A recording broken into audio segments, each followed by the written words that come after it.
everyone.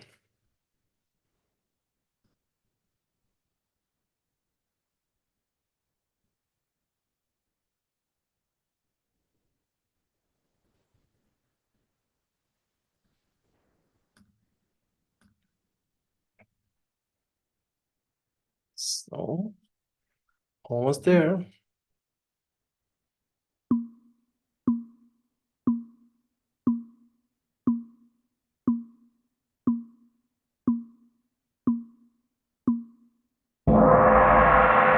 And hello, everyone, and welcome. Oh my, that's a lot of people coming in, and that's a lot of people who happen to be also connecting on YouTube. So that's fantastic. So welcome, or maybe welcome back, everyone. I know that you already started writing in the chat where you're joining from, so please continue that. That's incredible to see. We have Florida, England, Stuttgart, Greece, Poland, Chicago, Iceland. Oh, Iceland. Ooh, I do have a thing for postal service websites, and the postal service website from Iceland is incredible. So greetings to Iceland right there, of course. And welcome. Wow, that's a lot of people. Latvia, that's absolutely incredible. So thank you so much, everyone, and welcome in. Well, I do not want to waste your time, so let's just get started at this point. And I will be expecting your participation on many different levels. So I think at this point it's probably safe to start and explain how it works. First of all, hello and welcome everyone. Incredible to see you all here. The way of how our workshops work are always the same. We have a Google Doc. Now that Google Doc is the center of the universe. Well, kind of for today, I would say. I just pasted a link in here and I think we'll keep pushing for it as well. The URL is mesh.by/fixingdesign 2025. I see wonderful animals joining in, so that's great. Everything, I don't know how many animals are out there. Now, everybody needs to get a unique name, I guess. We'll see, right? So this is basically one single Google Doc where you'll find everything, and I mean it. You will find everything right here. Now, obviously, the slides are uploaded. Now, good luck with that, because the slides are around like 565 megabyte, but they're all uploaded. I keep jumping every now and again a little bit when I speak and when I present, so don't expect a linear journey there, but you will find all of that stuff there. Also, just want to mention briefly, if I may, that we launched a while back a couple of things. One of them is, is Measure UX. This is a video course, and if you're using the coupon code SmartUX, just click on it, and maybe you'll find it useful, right? You can get 20% off right there.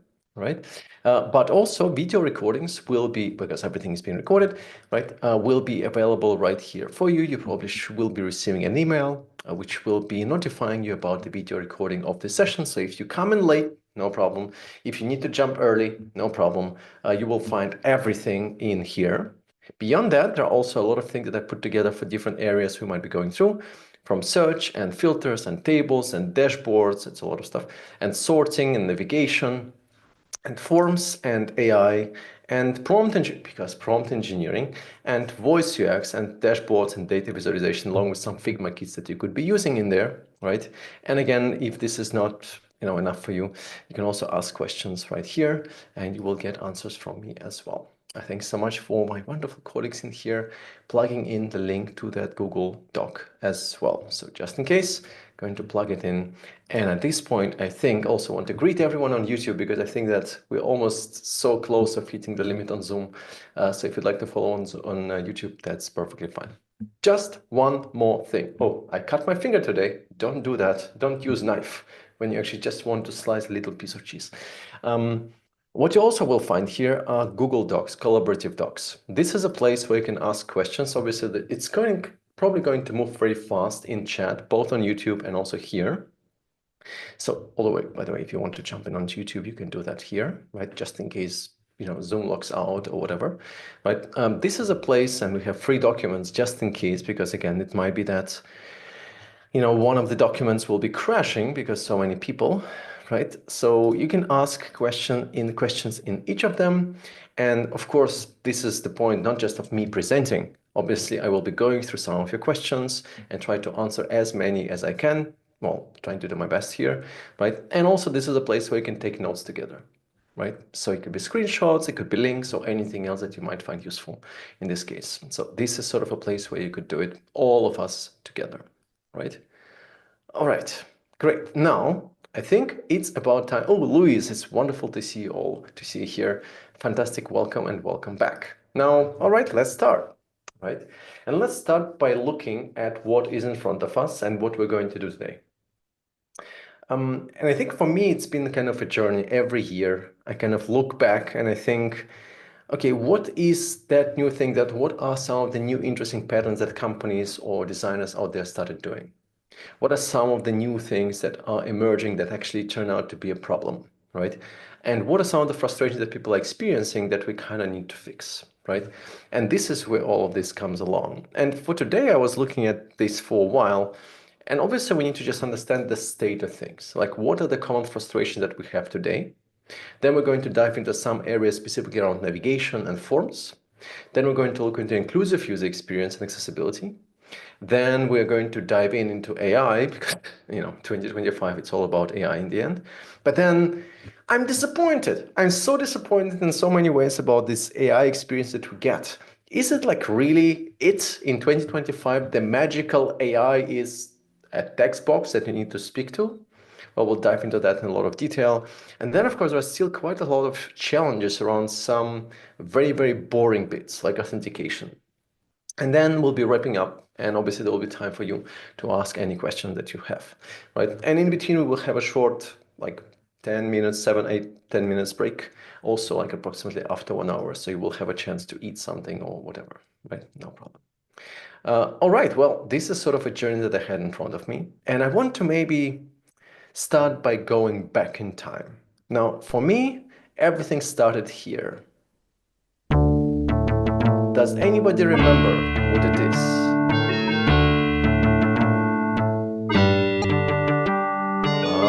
Here we go. I see some people coming back from the past. Yes, this is a wonderful game that I was playing non-stop for years and years and years, which is called The Prince of Persia. And it is an incredible game indeed. You have a prince, and the prince is supposed to save the princess, and he has 59 minutes to do that. And I never made it.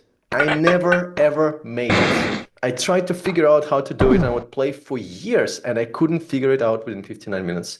I had to watch a YouTube walkthrough to understand how this works and how you can actually get to save the princess, right? But this was my beginning of the internet, right? This is how, no, not internet, of computers, right? This is how I got in. And then in 1998, I discovered this. Does anybody remember this?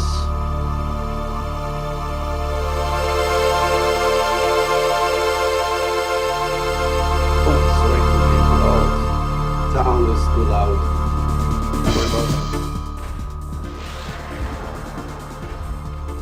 Anybody remember this? Oh, indeed, that was the time. This was not Flash. No, Flash did not exist back then. This was the time before Flash. Oh, no, mind, it's getting really out of control here, so I'm just gonna pause here for a moment, right? This was the time when it was actually not Flash. It was Macromedia something. I don't even know what it was.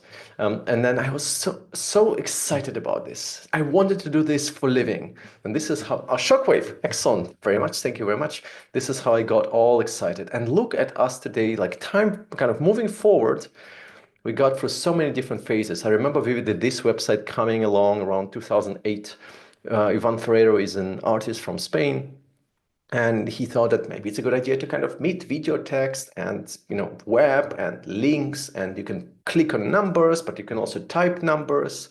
Wow, what that time it was. And then if we move forward, we got to incredible places.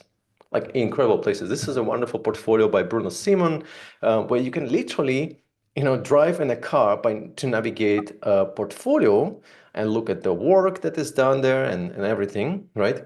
And it's like has a perfect geometry. It's also very fast. It also happens to be responsive.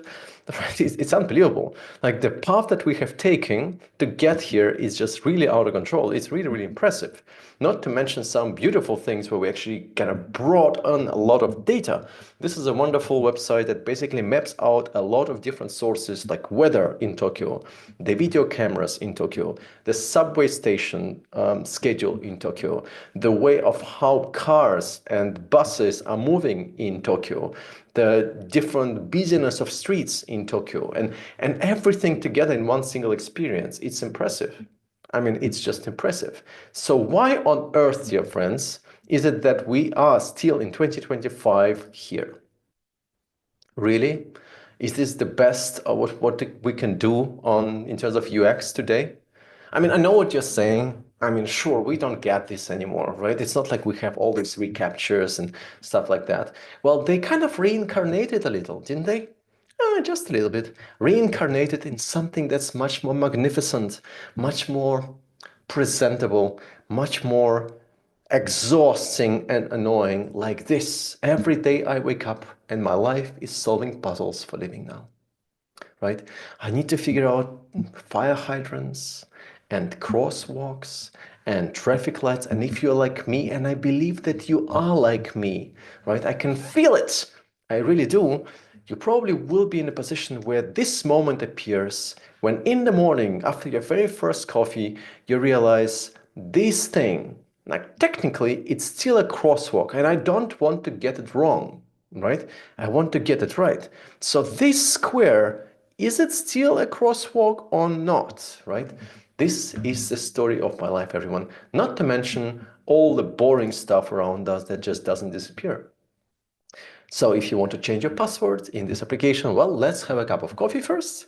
Let's sit down and let's figure out how to do that well, because you need to remember how, the rules of engagement, and you also need to understand the password requirements that we actually have, right? And then it just keeps going because, of course, every now and again, you have this massive amount of rules that you have to go through, right?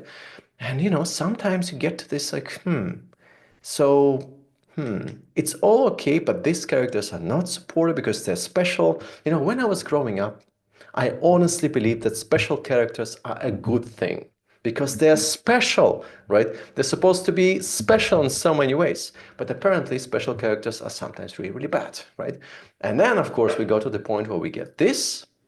I don't know about you. Every time I see this, my heart stops for a moment and I try to figure out what should I do with this.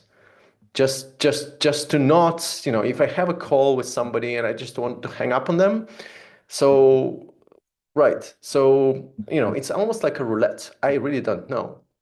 But then, of course, sometimes it gets to a fancier place, right? Because we get to the point where we realize, well, we need to sign in now. So what did I sign in with last time? I remember signing in with something, but I don't remember what it is. So, let's just figure it out, right? Maybe 5, 6, maybe 7 different options that we have in there, right? And then, of course, it's not it, because sometimes we have security trumping usability. So we get to this interface. This is an interface that's been designed and kind of appeared a couple of years ago, where their point is, and maybe you can find something confusing here. Do you find something that's a little bit, fishy here? The keypad, indeed, Rohit is right, and Greta is right as well. So why would you do that to people? Do you know that some people don't even remember the PIN number when they are like a lock number, when they open the phone, because they just move very quickly. If you ask them, they will not be able to tell the numbers, right? But instead, they just remember the movement because we are kind of mapped this way. And this breaks it. It breaks it so much because I would never be able to type it in because I just don't remember the PIN on its own, right? And this is sort of an issue that you often kind of get. So when we look at the state of things today, like remember this journey, like from Prince of Persia all the way to this, it almost feels like a full circle to me. I couldn't figure out Prince of Persia back then, and I really can't figure it out now, right? So what is the state of things today? Well, this is sort of a summary from my end, right, about where we are as people on the web, on this wonderful thing that we invented back in the day. Whenever pop-ups and modals show up, the instant reaction to that is to block it. Whenever somebody wants to send us push notifications, let's block it. Whenever chat window pop-ups appear, oh well, let's block it. Whenever feedback widgets on the side kind of sneak from the side, oh, let's block it. Or let's just avoid it. Whenever install app prompts appear, no, please, no, thank you. Whenever it comes to importing context or anything similar, well, we know the lesson. We don't want to spam our friends, so maybe not. Geolocation permission, maybe not. Chatbots, can I speak to human? The very first thing that a lot of people typing in a chatbot, an AI-powered chatbot is speak to human or speak to assistant or something like that, right? Two-factor authentication. Would you like to set up a two-factor authentication? Well, maybe later. I don't want to do this now. Turn off ad blocker. Nope, not happening. Access to camera and microphone and photos. Nope, not happening. Auto advancing carousel. Well, people learn how to skip, right? They can just scroll down. Not a problem. Onboarding tutorials. One of the first things that people are looking for is where is my skip button or skip link, right? Would you like to leave your email for to get a newsletter? Well, people have learned wonderful tools like temporaryemail.com or fakeemail.com. So they type in those non-existent fake emails that they can access for like 10 minutes, and then they download whatever it is that you have to offer them, and then they're gone, right? Although, as Annie is writing, Apple hides my email is also great for that. Whenever you're asking for gender, age, or phone input, then people get a bit curious. Why would you do that? So gender, age, people just tend to lie. Phone input, people tend to do one little thing, especially if they don't want to be spammed, because they know that a lot of systems track if the input is, well structured, if it has the right number of characters or numbers. So what people do is they type the number, and then they remove the last digit and replace it with some random character, random number that is not right. So you cannot spam them. Fantastic. Copy paste often disabled, but you can't do much with it. It's just really sad, right? Then you have these crosswalks and fire hydrants, and then, unless you're in Germany, in Austria, and in Switzerland, when it comes to GDPR, all right, right? GDPR is the General Data Protection Regulation that came in from European Union a while back, and this is sort of the best of what we can design today. Like, this is the experience that people get. This is not fair. So what I want to do with us in the time that we have together, I want to identify maybe some ways of how we can fix at least some of the most painful things, right? Not all of them are equally painful, but I want to identify or kind of track and look at how we can actually make things maybe a little bit better on our end. And by the way, Selena and also Patrick, you're not alone. I also reject cookies all the time, and I do go to extremes to actually reject as much as I can, right? And a lot of people in Germany, for example, or also in Switzerland and in Austria do the same, right? So that's actually very, very common. All right, well, let's fix it. Let's do something with it. And let's start with the simplest part, right? The part that I think nobody really speaks about. Because of course, when we look at what people do on the internet, right? They click on buttons, they fill in forms, they do all this stuff. But to get there, right, they need to understand what is in front of them. They need to understand the navigation that is in front of them. They need to understand the content that is in front of them. And I think that over the years, we kind of got lost in kind of identifying what are those shiny new wonderful interface components that we need to design, that we need to bring in to people so they get excited and they get delighted and they get engaged. But at the same time, that comes at the cost of visibility at times. So when we start looking at what actually people do when they try to read content on the web, you will find that the reading behavior also has changed over the years. I mean, I don't know if you remember, but back in the day when it came to web pages, people were spending quite a lot of time on web pages, right? Each of the pages could actually take quite a bit of time, and people would spend time with it. Now, of course, this has changed. On average, today, a person can read around 250 words per minute in their native language. Some people are very fluent, of course, in English, so they'll be reading relatively fast as well. However, online, only a few people choose to do so when it comes to content that they're reading, right? On average, just because we're looking at 250 words per minute, right? That means that, you can maybe account for people if you expect them to read your content, right? You expect maybe something like reading 150 words, looking not for native language, right? Maybe 30 seconds, right? And very often you will see companies thinking about this as their time budget. Time budget per session for new customers. So if you have something like a subscription, let's just improve the light a little. So if you have something like a subscription, right? One of the things that you want to guarantee is that people can get the message that you're sending to them within 30 seconds or less. Sometimes you would see articles claiming that 15 seconds is max. So that's kind of up to you to figure out what is your budget is, but there is a budget because people move very, very quickly. And when they move, right, very often they will not be reading. That's significant. Now let's look at an example here. This is World Trade Organization. And World Trade Organization, like on every other big website, you have a lot of content, you have a lot of navigation, you have a lot of options, you have a lot of pages, you have a lot of links, right?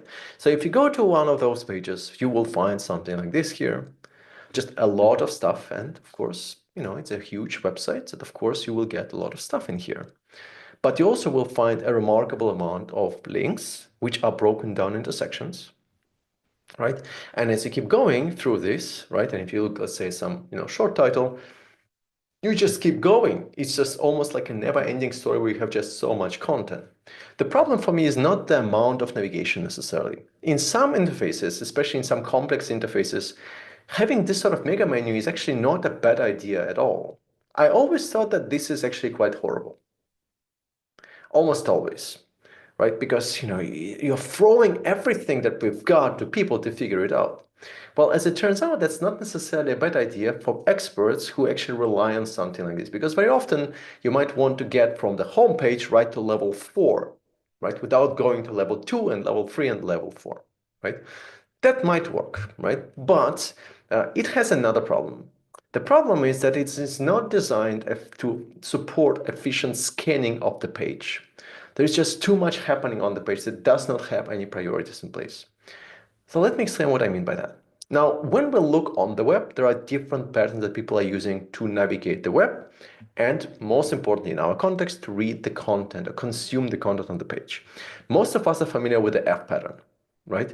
The F pattern that you see here on the top means that, well, when people start exploring the page, they basically look at the top and they read horizontally first, and then as they keep going down, they read less and less and less and less. This is very famous, this is very familiar, and we assume that this is the only pattern.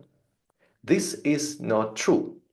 There are around 15 to 20 different patterns that people started applying. Back in the day, when in the early days of the internet, indeed, F pattern was almost a necessity because there was a lot of content that was very poorly organized and structured.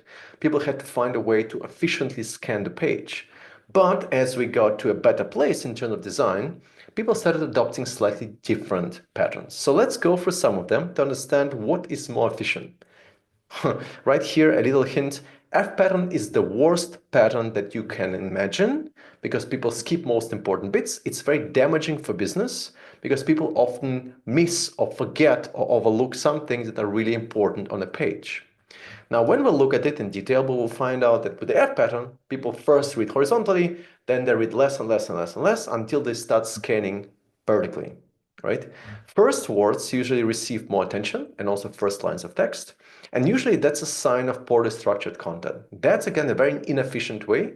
Well, compared to just reading all the page, the entire page is efficient, but it's actually where people miss a lot of detail. A better way of doing this would be to design something like a layer cake pattern. Ideally, if you're designing a content-heavy page today, you'll probably be looking at a pattern that would look more like this. What is this? Well, this is basically just a proper structuring of a page with headings, with bolds, where you might also want some highlights every now and again. It's actually the most effective way to scan pages. Now, the way we do this is very simple. We make headings and subheadings stand out, right? It also follows a more predictable structure. The simpler the structure, the better. While over here, well, we just don't have anything. We basically just hope that people will figure it out, right? This is sort of what most companies or most people have moved towards when it comes to designing content pages, where you might want to have very clearly defined structure, right? Headings, subheadings, maybe table of contents, and also some visual highlighters here and there. Let me give you an example. So this is a study from Kara Pernis and Norman Nielsen group, where they looked at the right to left interfaces and specifically exploring what patterns would be applied there. If you have very limited amount of structure, you will see this pattern, this F pattern emerging. So you kind of see things happening from right to left because it's a right to left interface, right? And then as you keep going, keep going, keep going, keep going, it's kind of really focuses on some parts, but then it kind of gets dismissed as you keep going, right? Here, on the other hand, you have a very different pattern. This is the layer cake pattern, where people tend to focus their attention around the titles. This is why it's called the cake, right? The layer cake. You have one cake over here, one layer over here, one layer over here, one layer over here. So people tend to focus quite a bit around a specific, heading or subheading, which helps them actually navigate the page in a more, still in an efficient way, but also in a more predictable way. Here's an example of how this could look like with the layer cake pattern. Now, this is a wonderful website called understood.org, which covers a lot of details around dyslexia and many other like ADHD, dyscalculia, and so on. And of course, it's accessible and has a lot of content in here, has a table of contents on the top. And as you start scrolling down, it's all broken down into sections, and these sections are not very long, right? But they all include the heading, right? And sometimes the image and then headings and the bullet points. It's just structured in a way that is easy to consume, right? So this would be much better than if you actually had just a whole bunch of stuff and text and called it a day, right? One other thing that I kind of like here is they have this button saying, no thanks, can I just download? And then you click on it and you basically download this also well organized. Nothing fancy yet, right? But this is where we definitely have moved towards. F pattern, not a good idea. But there are other patterns as well, like for example, the spotted pattern and the marking pattern. With the spotted pattern, what people tend to do is they basically just skip big chunk of text and focus only on specific details. So if you have, let's say, somebody who is searching for something very specific, right? Independent on how your layout is structured, right? That's kind of task driven. They will be looking for a keyword, or they will be looking for a bunch of keywords around the topic that is relevant to them. It could also be that they will be looking at an image that might be matching that, or illustration that might be matching that, or the date that might be matching that on a shape or something like that. People are really, really good and really efficient at this point in identifying specific patterns, right? I mean, of course, if you don't have any bold or any color highlights or anything, it will probably be very difficult for them to actually do that efficiently, right? But if you are structuring content well, people can apply the spotted pattern to actually identify what is relevant to them, right? Diana is wondering, are F pattern and layer cake really mutually exclusive? Since that layer cake is just F pattern with good hierarchy. You're totally right, right? Because in many ways, this is actually the same scanning mechanism that people are applying, but people are more focused of kind of bundling their attention more on the areas that are most likely to be delivering them value because it's structured better. You're totally right on this, absolutely, right? On mobile though, sure, no problem, Diana. On mobile though, the issue is different. On mobile, what you often find is the marking pattern. You probably have experienced this before as well. So you just keep scrolling. Very often as we are exploring the content on a page on a mobile device, right? We're basically looking at it as if we were looking outside of the window in our apartment. مول on What that Mrs. actually means, Compliment oh, if you don't يبصر. speak, could you please mute yourself? Thank you. So that means basically that when we are looking and exploring the content on a page here, as we are looking for the window, it's very similar to what you have in your apartment. When you look outside, you usually look for the center of the window that you have in, opposite to you, right? And so it's actually quite common that people would actually focus their attention specifically on one section or one area at a time. So if you have, let's say, a bunch of cards, right, then as people are scrolling down, they always focus their attention on the same area, right? One thing at a time, one thing at a time. And so always focus on one place and then scroll, swipe and so on. More common on mobile than, of course, on desktop, right? And again, in the second part, like especially when it comes to market pattern, it's very efficient, right? But also slow because you're looking at things at one at a time, right? One thing at a time, right? So there's that, but still you actually want to achieve focus mode, right? Then you will not mix things up like with zigzag layout or something like that. You want people to be efficient in there, right? And finally, there are just two more. One is the bypassing pattern, one is the commitment pattern. The bypassing pattern can be very dangerous. The reason for that is that very often we actually use a very similar structure in the bullet points, right? For example, we would say always have the same prefix, like you can do X. For example, you can learn about neurodiversity or neurodivergence, or you can understand uh, usability, or you can understand accessibility. What people happen to be doing in these cases, they're totally excluding and skipping repetition because we are very good at identifying repetition. Not as good as AI, but usually we are, right? And so people deliberately skip first word of the line if they repeat themselves. If these are important words or they are similar, then they will be skipped, right? And then there is a commitment pattern, which is basically where people just read the entire content. That's usually a sign of loyalty. That's very rare, right? That's a sign of loyalty. That means that people are highly motivated and interested, And probably also they trust the source that they have in front of them, right? And when we actually are in these patterns, with these patterns, then the best thing we can do in this case is to identify and highlight things that are important, right? Like with higher contrast, maybe with a background color or something similar, right? And here we just need a good content design, good typography, links looking like links, buttons looking like buttons. There is nothing fancy you can do there. And in general, if we look at all these patterns now again, right? Almost all of them are better than the F pattern because they are efficient, right? So what does it mean for us as designers though? How do we design that? Well, of course, we know that in terms of content design, one thing that we can do is just structure better, use good headings, enough white space, make sure that links can be recognized and things like that, right? But there is something else that we also need to encounter.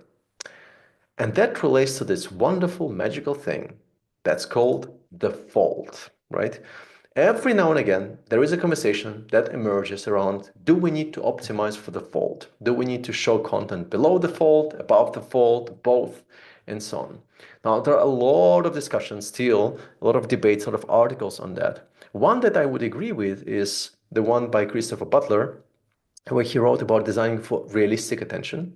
And what he wrote is, yes, default exists, but it really doesn't matter that much.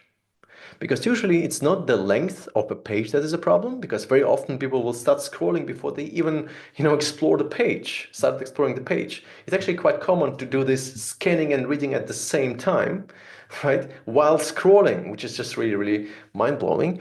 But people, as they scroll, they read a little bit here, they scan a little bit there, and they move in between to identify what is relevant for them, right? Again, another way of optimizing the reading experience. But as designers, what we want is to direct attention intentionally. And F shape is just a poor fallback behavior for that.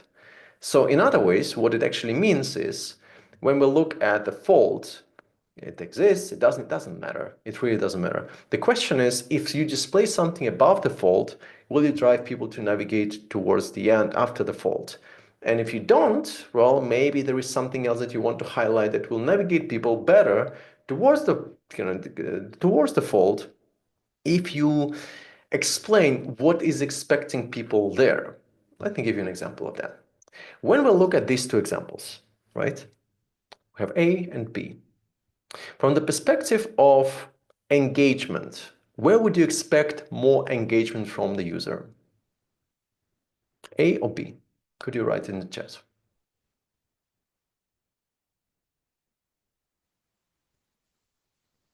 It's all over the place. So there is a preference for A, there is a preference for B as well. Now, of course, just when we're looking at it, we can see probably that B is way more dynamic, right? A looks like almost boring at this point because it also follows a different flow.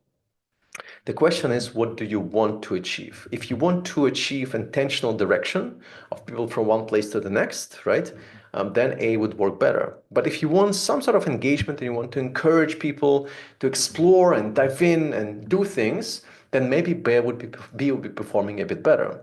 However, in general, there are kind of different ways that you kind of can think about this, right? When we look at these two different patterns, like very often, one thing that you can do is imagine a situation where the vertical behavior, like a vertical movement, is scanning, the horizontal moving is engagement. And every now and again, you can bring in some bits to engage people horizontally because this will really increase the actual experience, like almost like the reading experience or exploring experience, not exploring, engagement experience, right? But if you want people to process information accurately and fast and efficiently, then you probably will want to do the one on the left. Now, this is an overview that you might want to keep in mind and take a screenshot of. Sorry that I put it all together in one single slide, but I hope it's still readable. So we know that a lot of people spend a lot of time viewing the left half of a page. It's still like that today. Users spend around 80% of time viewing the left half of a page instead of the right. So if you have, let's say, related articles, it might be a better idea, instead of moving them and showing them on the right, to show them either at the bottom after the article or on the left, right? On the other hand, we also know that around 80% of your page's visitor will never read the page, they will scan it. That's also quite significant. At best, 20% will actually read it, right? We also know that people start scrolling immediately, often before the page fully loads. Sometimes also, as I said, scrolling and reading at the same time, right? Scanning is vertical, immersion is horizontal. Scanning is easier if we don't create this sort of zigzag experience, but instead if it's flat. If you want people to consume information faster, that will help. If you want engagement, you can do zigzag, although in reality, people are very, very good at avoiding it anyway. I will show an example of that in a moment. People often look for well-defined clusters of related information. Like if you have related items all over the place, then there is a higher chance of it being skipped. If it's one block, one cluster, then it's probably going to work better. We often know that people's attention, right, time spent on page erodes very quickly. I wouldn't count for more than 20, 30 seconds, right? And a very good point, of course, for Paul, zoomed in right to left interface would be different, absolutely, of course. It's not a bad idea at all, especially because a lot of people apply F pattern to repeat key details over and over. Imagine if you have a call to action button, you might want to repeat it multiple times on a page. And when it comes to sections and headings and subheadings, one thing that we learned, right, is that we need to use this inverted pyramid kind of paradigm when we're writing content on the page. We start with something that's more significant, and then we go into more details, and then we explain what the next steps are. Right? It's just a way of how writing for the web works. However, because people are focusing so much on the headings with layer cake pattern, we need to actually front load keywords and key takeaways within those headings, not expecting that people will actually read the text. If you want to convey a particular piece of information, that's your best choice, right? And just before you say so, of course, there are a lot of different ways of how we could design our layouts. And this alternating layout that you see here, can also work. However, you will find if you compare them side by side, on the left, you find these zigzag movements, a zigzag design, right? Where you have text block over here, text block over here, text block over here, but then image here, here, here. And on the right, you'll find the opposite. Text, kind of flat, right? Aligned. 1, 2, 3, and then images also here, here, here. So if you look at both, right? What will you find? What is the difference? Is there any difference? Or is it all the same? There's a difference. People are reading more. Yes. things. Yes. So you will find that, in fact, right, when we're looking into text, and of course this is different people, so we can compare, apples with oranges here, right? There is quite a lot more attention on the text here compared to here, right? But also, if you look at this, when we look at images, let's say, right, they also do get quite a bit of attention in both cases, right? Although admittedly, it actually gets more attention over here. Let me give you another example. Just a moment. What if you look here? How are they different? This is the old design from Waze back in the day. Well, a couple of years ago now. Do you see any differences here? Yeah, the text on the left side has got more number of views. Indeed. Anything else, anyone? Also, it's more consistent, the left one. In the right, it gets less and less the engagement. Very good, Irene. Yes. The important thing is, if you compare this one against the previous one, right? Here, it's almost the same, although there is more attention on the text. But here, people, well, it doesn't matter what kind of layout you have. A person is fully ignoring these illustrations. No attention to illustrations. This is important because if we look at how people behave today, you will find that if you have some illustrations that are like not even looking like stock images, but look like AI generated images, people are ignoring them big one. Like they just ignore them altogether. No attention. There is no need for these images at all. So if, however, it's detail of a product, right? Like here, then people spend attention. They pay attention. They look at what is this product, right? But if you just have something like stock images or random images or decorative images, they just ignore it altogether. And you'll find this pattern all over and over and over again. Here's another example of the same story.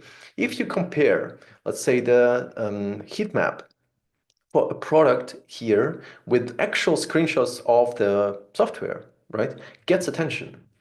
If you redesign it, right, and create images that look, like this, ignored altogether, right?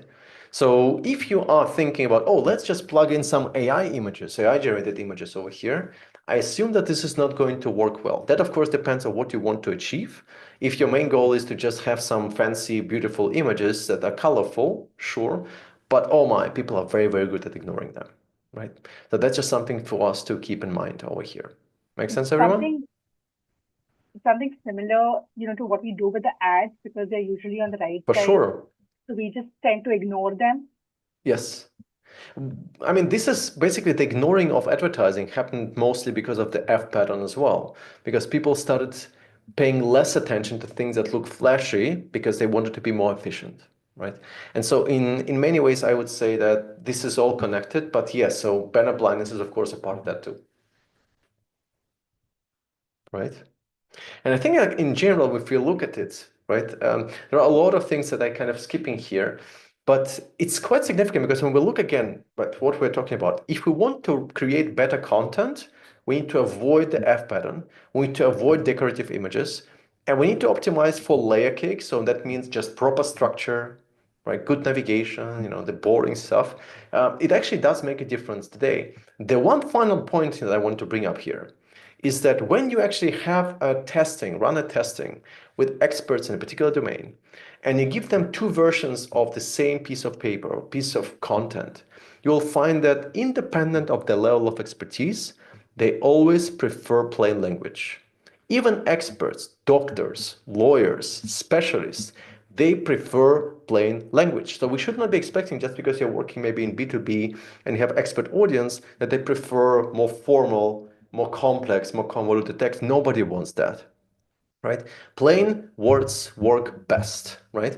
And there is one thing that we probably need to keep in mind, because when we have longer words in our content, people tend to skip shorter words because they're scanning. The longer words just take more space, right? So people just skip shorter words, which is not a great idea, right? And so in general, when you look into content guidelines by gov.uk, we're looking at something like 50 words per paragraph, 20 words per sentence max, right? And it's always helpful to map your voice and tone against the impact and purpose. And this is an example from Zendesk that does just that. Love it. Love it a lot. And it's kind of interesting to see some companies now moving towards this as well. What you see here in front of you is a mapping of the way of how you present your content, error messages, headings, informational messages, email newsletters, and so on, right? Against two dimensions. On the one hand, we have a main impact right here. And on the other hand, here on the top, we have this sort of a dimension between, which they call infrastructural, between informational and instructional. And then you have different tones that you can apply to your voice, because voice is always the same, but the tone changes depending on the situation, right? So what you can say is, right, so if we have an empty state in our product, how do we want to be perceived? Well, it's low impact, right? But we want to provide instructions about how to get somewhere from here. So what kind of tone will we apply? Well, let's be charming. This is a chance for us to be charming. That's kind of cool. But if you have a Yes, Ramesh. security breach, right, that Sorry has a for very high impact to the user.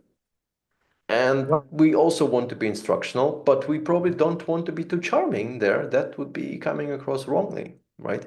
So what would that be? Well, maybe we should be real and humble, right? And then you have maybe some situations like, this. So if somebody needs to go into roles and permissions, it's kind of serious because they can also revoke some permissions for somebody else. They don't want to make mistake. It's kind of medium impact, right? And again, maybe we should be humble over here. But then there are things that have very low impact and they basically just purely informational. An OK button or success notification, well, here we want to be distilled. This is an example from Zendesk design system, which they're using to define how they communicate, how they write their content. Also, UX writers, of course, are using it, right? And this is how would probably every team, especially in times of AI, which we'll be speaking about after break later, is very important. That's really, really important. AI needs to understand how to speak to people in a way that doesn't come across as hitting the wrong tone, because again, it kind of speaks on your behalf almost. So that's really, really challenging. A name of this graph chart, I think that it doesn't exist anymore. Zendesk used to have it in their design system, but it doesn't. It was supposed to be here. Yes, so it was removed, unfortunately, but I do have it on my slides. So here we go. This still means kind of more relaxed and cool, I guess, Brandon, right? I mean, I also still don't know really what humble-didn't means, but that's a separate story, right? Here's the last thing on this. So a technique I use all the time is banana testing, to test how well content is working. This is my banana test. If you look at this here, there are tons of bananas. Basically, the idea is to replace all the content that you're using with the word bananas, right? Now let's run a little test here. Do you understand what these bananas represent?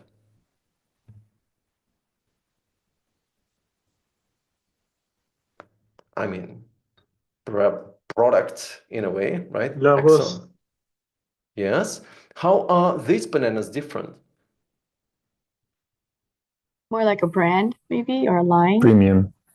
Premium. Excellent. It's looks, right? Great. Excellent. Now, do we understand what these bananas are? How much people like them? Reviews. Reviews. Rating. Reviews. Beautiful. Now, that's probably obvious. Payment. Very good. Ooh, what are these bananas? Great way to test icons. Yeah, shopping. Delivery. Delivery. Shipping. Delivery. Beautiful. I Shipping. like that you're interacting. Thank you so much for this.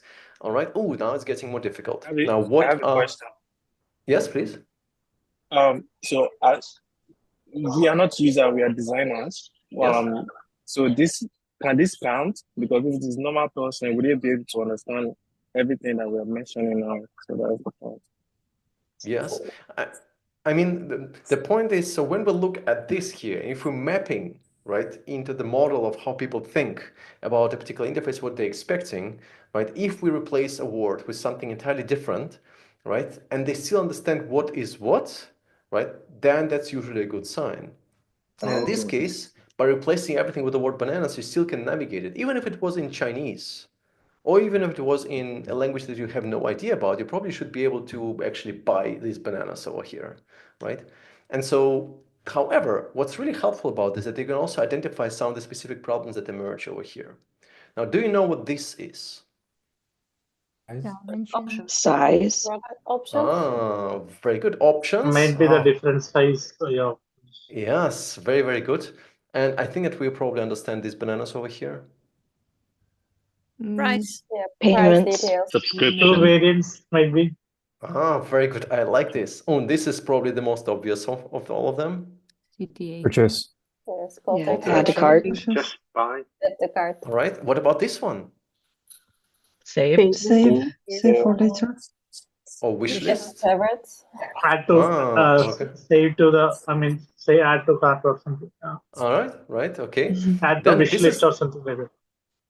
Then this gets really, really difficult as well over here. What Some would kind be of the add-ons? difficult part here? Amount of amount of the purchase and then Sizes. Size of the banana. The speed Yeah. of shipping. Yeah, this is Also- getting tricky, right? It could also be add-ons, because it says two bananas free. So you can pick two Bundle things for as your well. bundle. Yeah. Yeah, so Pricing this is the difficult part. Now, there was a note saying that this kind of neglects accessibility needs. I think in some ways what it does, it actually supports people in making sure that the design that we're creating and the icons that we're choosing and the navigation that we're choosing, right, and the way of how we organize it actually is reasonable even without understanding the language altogether. Sure enough, this is not the only test that we will be performing here, right? But this indeed is actually quite helpful to make sure that you actually are always on the right track. And to test icons, I've never seen anything better than this. I'm pretty sure that most of you have no problems here understanding what this means, right? And of course, obviously, yes, and obviously when we're looking into like accessibility needs, we need to support with alternative text explaining what each of those things is, of course, right? That goes without saying, but that can be helpful. Gov.uk, by the way, was doing it differently, where they literally print out a page and they ask people to come in and mark with a marker, right, which parts of that content they find useful for the job, right, or for the work. And then they do it with a couple of people, and then they layer one on top of the other, and then they get almost like a heat map of the most important content on the page. And again, as Ivan is writing here, indeed, this is F, pattern almost striking again at this point, even on print, right? So this is sort of just a general overview about like the content, which I think is often forgotten, overlooked, dismissed, and some things hopefully will be helpful for you. I'm not saying that you all have to do banana testing, but for me, that really does help. That brings me also, however, to another topic, but maybe before going there, let me just check if there are any questions that you maybe have. Anybody had a question on that before we proceed to the next section? Olga is wondering who would perform the bananas test. Would you take it to users or is it internal to the design team? Oh, I never test with designers. Designers are the worst. I mean, designers often have opinions and stuff. No, if I can, I would always bring it to users. Or at least people who have no idea about this particular product that we're designing, right? What I need to make sure is that people understand what is in front of them. That's the most important part. I mean, designers are nice people, like look at you, right? But, you know, there are limits for everything. Definitely bringing this to product design team this week, probably. Excellent. I'm very excited to see what it's going to be like, right? Please let me know, Asrina, how it will go, right? Yeah, Okay. yes, I will. Perfect. All right. So let's keep going. I think just before going to break, one thing that actually requires quite a bit of attention, which is something that's almost kind of built up on top of that, is error messages. And I mean, I cannot emphasize enough how disappointed I am that most of the time we spend a ridiculous amount of time looking into all the things that go into a product, but often neglecting the problems or the challenges that appear when somebody really cannot proceed and is blocked. And it seems like we should be better at this. I mean, there are tons of guidelines around what we could or could not be doing. Right? These are wonderful guidelines from Norman Nielsen Group about hostile patterns and error messages, things to avoid, things to do, avoiding premature error messages when you just start entering the typing content in an input box and you being told that you have an invalid email address, and also providing any constraints that you have up front and not overloading people with multiple indicators of what is wrong and what needs to be done, right? And also reserving error-like visual treatments for critical system status messages and so on. But I want us to go a little bit deeper. What I always keep in front of me as almost like a paradigm of how I think about product design is this UI stack. This UI stack is kind of coming from an article by Scott Horf, in which he wrote about how to fix a bad user interface. And he was speaking about literally how to fix a bad user interface. But he also presented this stack. And that stack represents 5 different states that a user always will be going through. Right? We often focus a little bit too much on 2 of them. We focus on the ideal state, of course, that's what we're designing. And we often also focus on the blank state. The blank state is maybe something like empty page, right? The user doesn't have anything in the dashboard or in the in the interface and whatever. But we often forget about the other parts that are going to be the part of the experience. One of them is a loading state. Kind of started fixing it with skeleton screens in the past, right? But error state is just totally overlooked most of the time.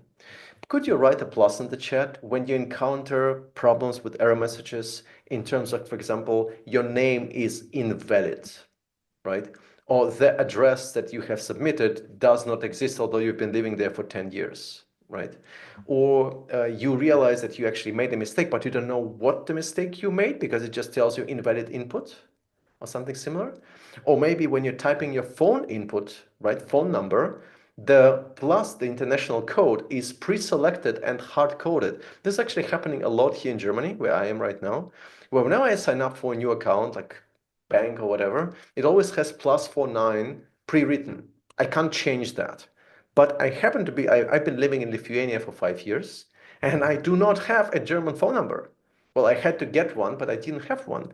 So whenever I try to set up an account or something, I cannot do that because it only assumes that because I'm in Germany, I have a German phone number, right? So, and there are tons of things like that all over the place. And what Scott was writing, thanks so much for your feedback.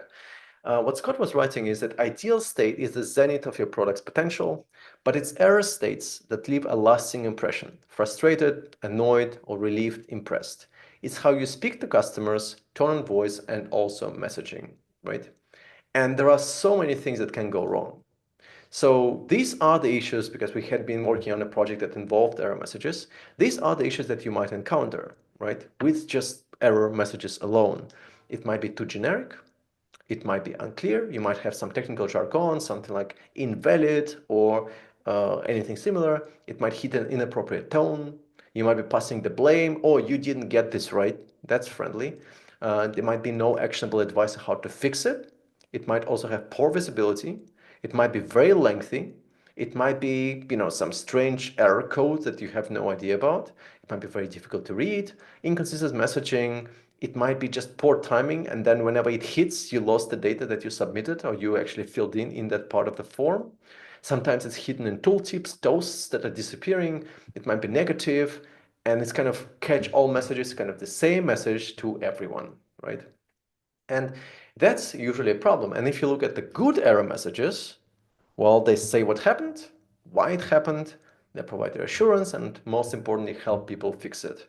So I want to kind of cover a few things that could be helpful for us to understand how to move, how to proceed with that.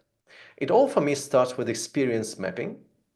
And I try to apply it in some way, if I can, to content and UX writing as well, right?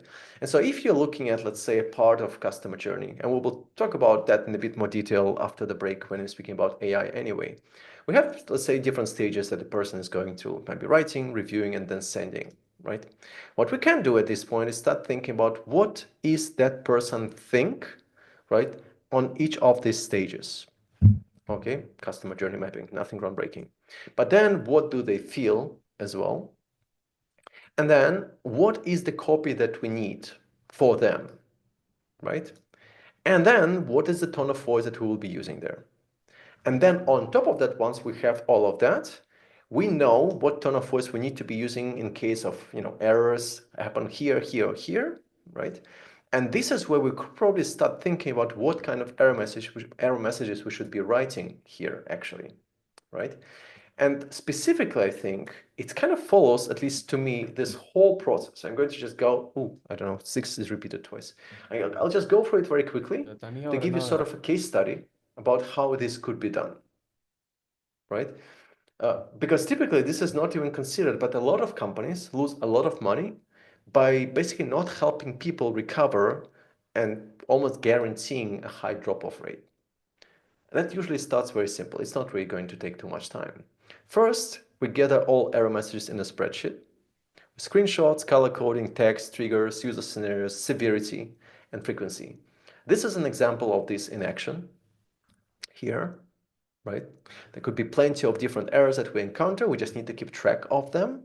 We'll look into the priority. We'll look into how often they occur. We'll look into what is the type of message that we are sending to people when it actually happens, right? So we know what we're dealing with, right? So we audit, right? We basically look at the customer journey. We look at what happens during customer journey, what errors are frequently appearing. We log them. We talk to customer support, and we also look where they actually were triggered in code. That's step number 1. Step number 2, we'll look into what types of errors do we have, because usually we'll have 2 of them. You will have system errors, which are failures on the part of the system.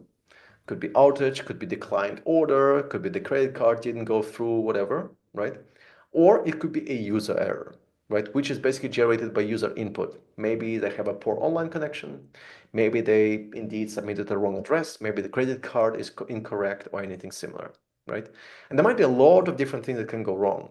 Usage limits, session timeout, typos, wrong input, wrong password, tons of things. It's just a matter of time until they happen. So the first is audit. The second, 2 types of system errors and user errors that we need to break down into groups.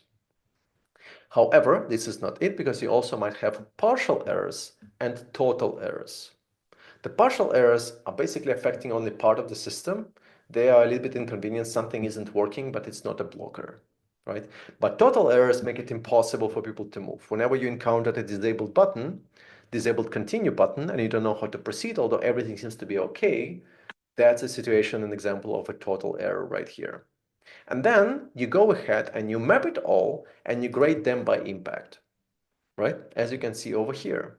So you have partial, total on the user's perspective, partial, total on the system perspective, right? And then again, you can map it against the way of how you're speaking to the customer, annoying, enraging, horrific experience, and so on, right? And you might want to explain, what is the tone that we're going to adapt over here. And you basically map most frequent issues and most frequent errors. And then based on that mapping, you start thinking about how are we going to write those error messages to communicate it best, right? Like maybe this, or this, or this, right? Depending again on the mental state in which person currently is, right? And you would probably write it down very much like this, right? Maybe this could be something like guidelines that you would have in your design system, right?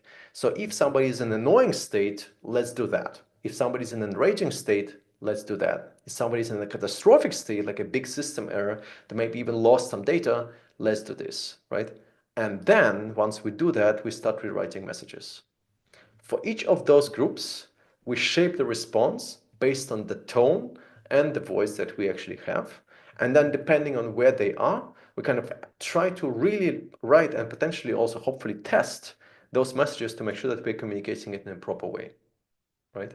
This is usually the process that we'll be following in here to make sure that actually everything seems to be kind of working fairly well, right? And just to add to this, I think it's actually quite significant that when let me just show you, when we design those error messages, right, we spend, of course, an enormous amount of time thinking about what defaults should be. And so this is heavily inspired by gov.uk as well. But I just want to emphasize, the reason why I'm showing this, because I want to emphasize that this is a big deal, right? And it's not just because I'm exaggerating and so on. Companies lose a lot of money by not investing into error messages. And people lose patience and become frustrated because they can't get done what they need to do. So they call the customer support, and that creates this massive, it increases costs for the company, but also it just increases frustration for people, right? And so we probably need to get this right. And so one of the things that we actually defined is, what is the default error experience that people will have? Well, the one thing that we identified very quickly is that error messages will always appear above the text input, not below it. Why is that? That's number one, right? The very first thing we defined. The error messages will appear above the input, not below it. Well, if you're trying to point out what was the issue, it's better for them to know the issue and then actually find it whenever they go through the same thing that they were. Yes, that's a good point. I like that. I think a point for autocomplete. Well, sorry. Go ahead. Aurelia, please. All right, I'll go. Yeah, sorry, I'll go. Autocomplete will hide your error message, so they don't even really see what the error is. Yes. So there are 3 reasons why I would never, ever, ever put the error message below the input box. By the way, there is one thing that's missing here, of course, and that's the icon. You can never rely on color alone for accessibility, so you always need to include the icon here, like a warning icon or something similar. That's kind of missing here, right? But there are 3 problems that you will find if you actually put the error message underneath the text box or the radio button or whatever. Number 1, if you have a drop-down, this drop-down list that people will open will break the view of the error message. People will not be able to, at the same time, use the drop-down and also consult the message. That's a problem. That's number 1. Number 2 is on the mobile device. If somebody is trying to fix the error, right, and they type in the text box, because of the virtual keyboard, it's very likely to be blocking or covering the error message as well. That's no go in my book. That's number 2. Number 3 is if somebody wants to zoom in, right, and magnify using magnifying software to be able to type in, well, they will probably not be able to actually look at the error message as well. That's number 3. Number 4, whenever users are relying on browser's autofill, that autofill, very much like a drop-down list, will be blocking or covering the error message. It's very important for me, when somebody tries to fix an error message, that they can do A, they understand the label that is in front of them, B, they understand the hint, if there is any hint that they need to know, that's there. C, they need to be able to see the input that they provided already And D, they need to be able to read the error message. All these things together must work to enable people to flawlessly move in and fix all those errors, right? So, and of course, on top of that, you have all these other things too, right? Obviously, want to mark the border, want to show the error summary. We kind of don't need to explain that error occurred. We just need to say that there is a problem, right? And then, of course, some little things here. We avoid generic messages, no period at the end. Let me just keep going. There are 23 items here. We do not use words like syntax error, tech issue, that's just jargon. We don't use forbidden, illegal, not allowed. What's the point of it? We don't use no, you forgot, you made a mistake, because it's basically blaming the customer or the user for typing it incorrectly. We don't have any dead ends, like, oh, we couldn't send it. Okay, so what do we do with that next? No blame, you didn't enter X. No negative, you failed or it's incompatible. No uppercase or exclamation marks, it's just not needed. No valid or invalid, it's again jargon, it doesn't help. No please or sorry, again, it doesn't help, right? And then you want to prefix it with an error for screen reader users, right? If there is empty input, we will say something like enter your X. If it's too short, it must be at least. If it's too long, it must be at most. If it's wrong characters, it must include this. If it's a wrong type, well, it must be a number or something. If it's wrong format, well, enter in a correct format, and you probably want to display an example as well. Select an option that applies to you and select all options that apply to you. And I mean, Paul, this has been very specific for the project. So you might, of course, want to have something like sorry or please. It's not like I'm, saying always do this or always do that, right? But very often in attempting to fix a problem, that not necessarily helps them, especially if they get a lot of errors like that, right? But again, if you believe that this is important based on the voice and tone that you have, that's of course perfectly fine as well. There is kind of no harm in that at all, right? That's perfectly reasonable, right? So that's kind of up to you. And also, just to finally kind of finish the thought here, it's probably quite significant that when people experience something like a logout, right? It might be a good idea to help them recover from that. Like one thing I just don't get why we have it all the time. Like there is always a strong assumption that as developers or engineers or in designers, we always know better than the user about what it is that they're typing. And so one of the issues that I always run into, like all the time really, is that whenever I type in my address, I'm being told that this is the wrong address. But I know that this is the right address because I've been shipping items to that address for like 5-6 years now. That's just strange. Why would you not accept that? So what options do I have then? I just have to leave. That guarantees 100% abandonment for me, right? And so what you can do is say, well, let's measure. All right, let's allow people to, yeah, it's Danzigerstraat, that is right. Let's allow people to overwrite the validator. And let's measure how much money we're losing by shipping items to the wrong place for a week, and how much money we're earning by allowing people to override it. Because in the end, it still needs to be paid, right? And so what if you did that, right? So if a customer showed that they're right, maybe they could continue with their input, right? So maybe that would be another option that would be quite helpful in here, like allowing people to override in, that might be a helpful thing to have here. And on the other hand, I think, let me just jump quickly to show one more thing here related to that, is, and it's always kind of bothering me every single time, it's kind of the same story, right? Because when we look at interfaces like this here, just a moment, just a second. When we look at this thing, it's kind of the same story because we end up with a button that is disabled. You need to know how to enable it. Vast majority of people probably will be able to figure it out, but you cannot rely on it 100% of the time. So if there is a button that doesn't communicate why it's disabled, you will have people, we just don't know how many, that will not know how to proceed from here. Now, in this case, this is a trip-planner application where you can buy tickets to get from one place to another in Sweden.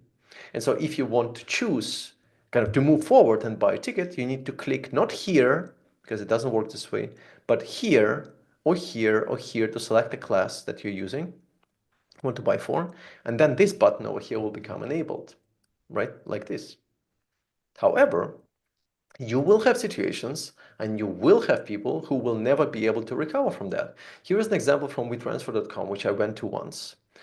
And I wanted to upload my files. And so I clicked and I clicked and I kept clicking and I tried to drag and drop my file and I tried to do as much as I could and I couldn't do anything, right? The button is disabled, so I cannot do anything in here.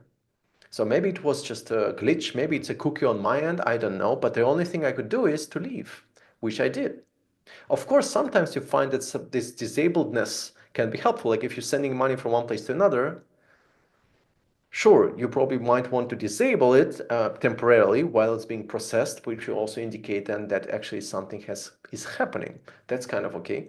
Here's the same story. If you send the money from one place to another, maybe you want to block that button. But the problem with that thing is that when it's disabled, it doesn't communicate that something is missing or something is wrong. What I would do instead is to allow people to click on a button all the time. Just all the time. Just do not disable a button. Like, why would you disable it? Let people click on it, and then when something is wrong, you can communicate maybe on top of the button that, there is a problem, you need to fix it. Because otherwise, people are just going to be struggling there, sitting there thinking, I don't know how to fix it. This is it, right?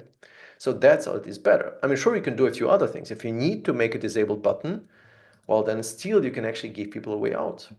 Maybe you can say, well, can't proceed, choose a journey first, and then drive to one of the sections that would be then selecting one of the journeys, right? Or we can proceed, let us know, we'll email you shortly. That might be helpful. I mean, one thing that you could do, but I highly encourage you not to do it, is to overwrite, because that would probably create a lot of chaos. That doesn't fit here, doesn't work over here. And trust me, it doesn't change anything if you actually turn it into green.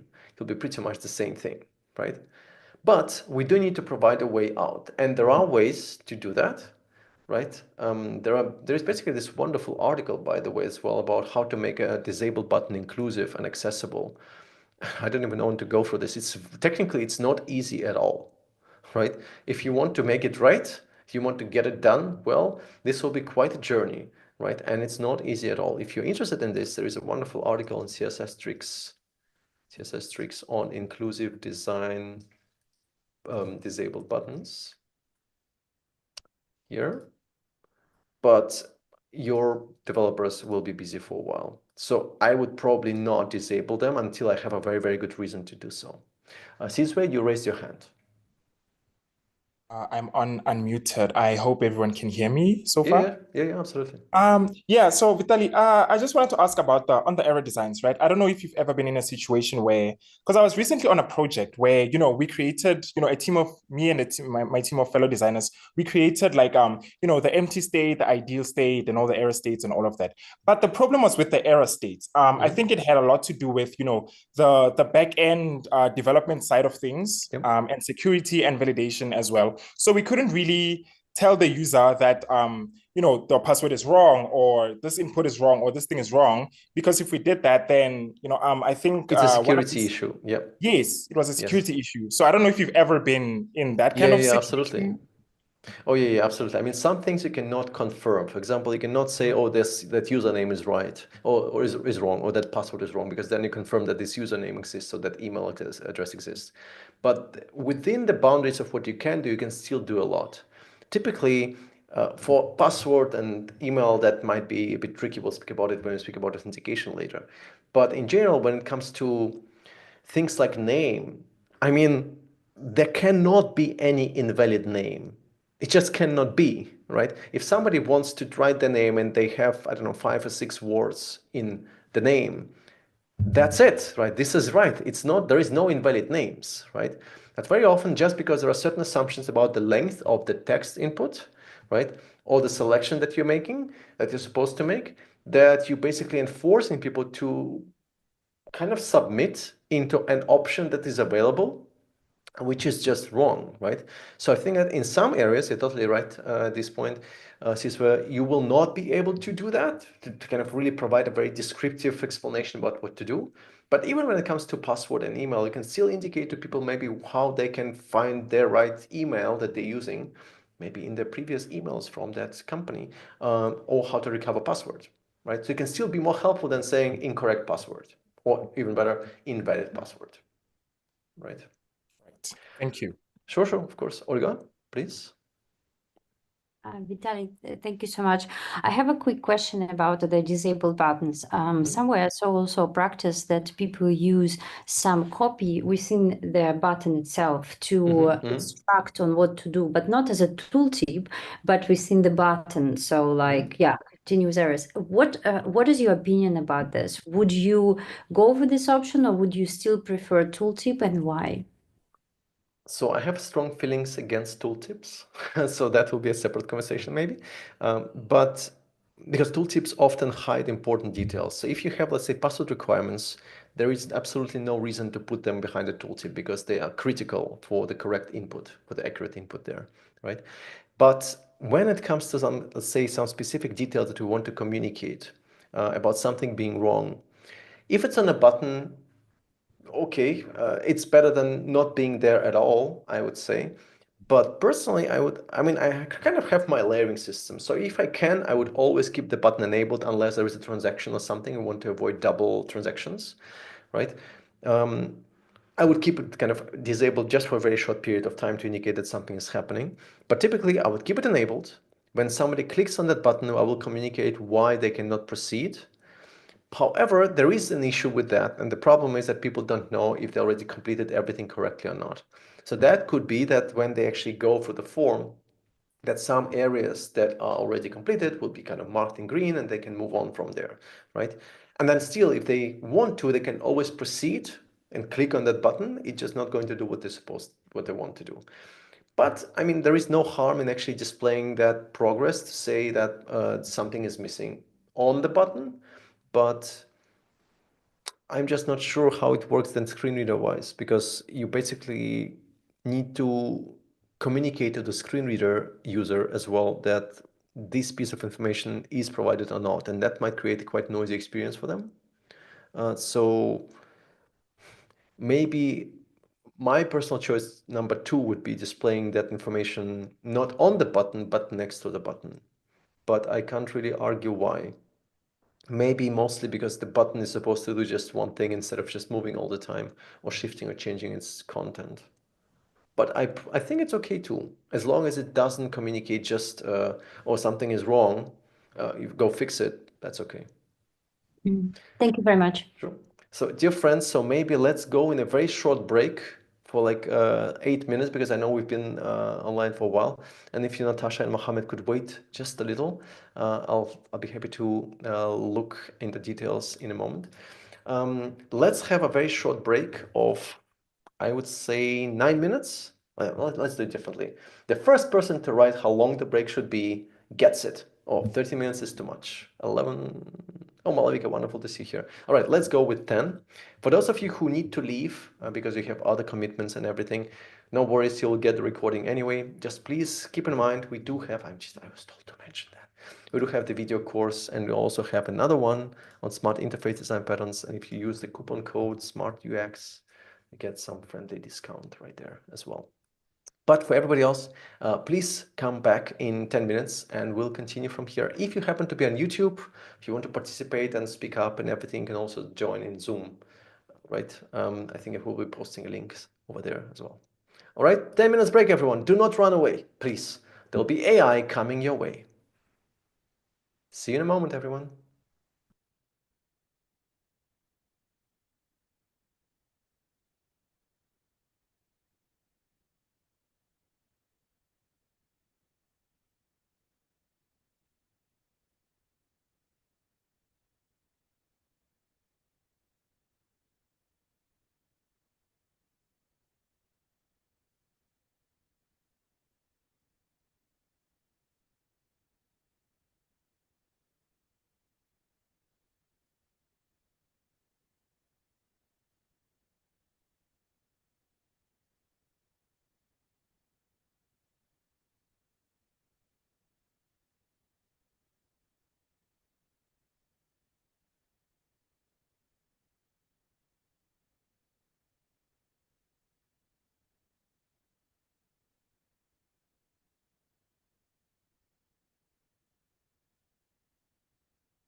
I kind of like the magazine. But maybe there's one other thing you could have with you. Or do you pick up? Because you pick up at school.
And welcome back, everyone. So we'll be starting in 1.5 minutes.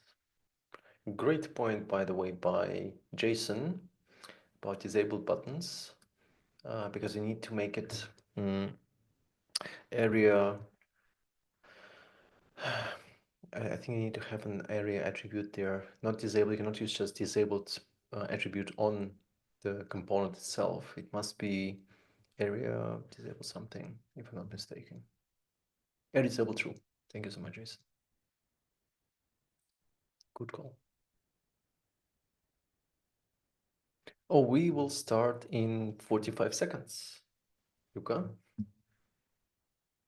And obviously, I'll also bring you everyone who had a question in just a moment, everyone.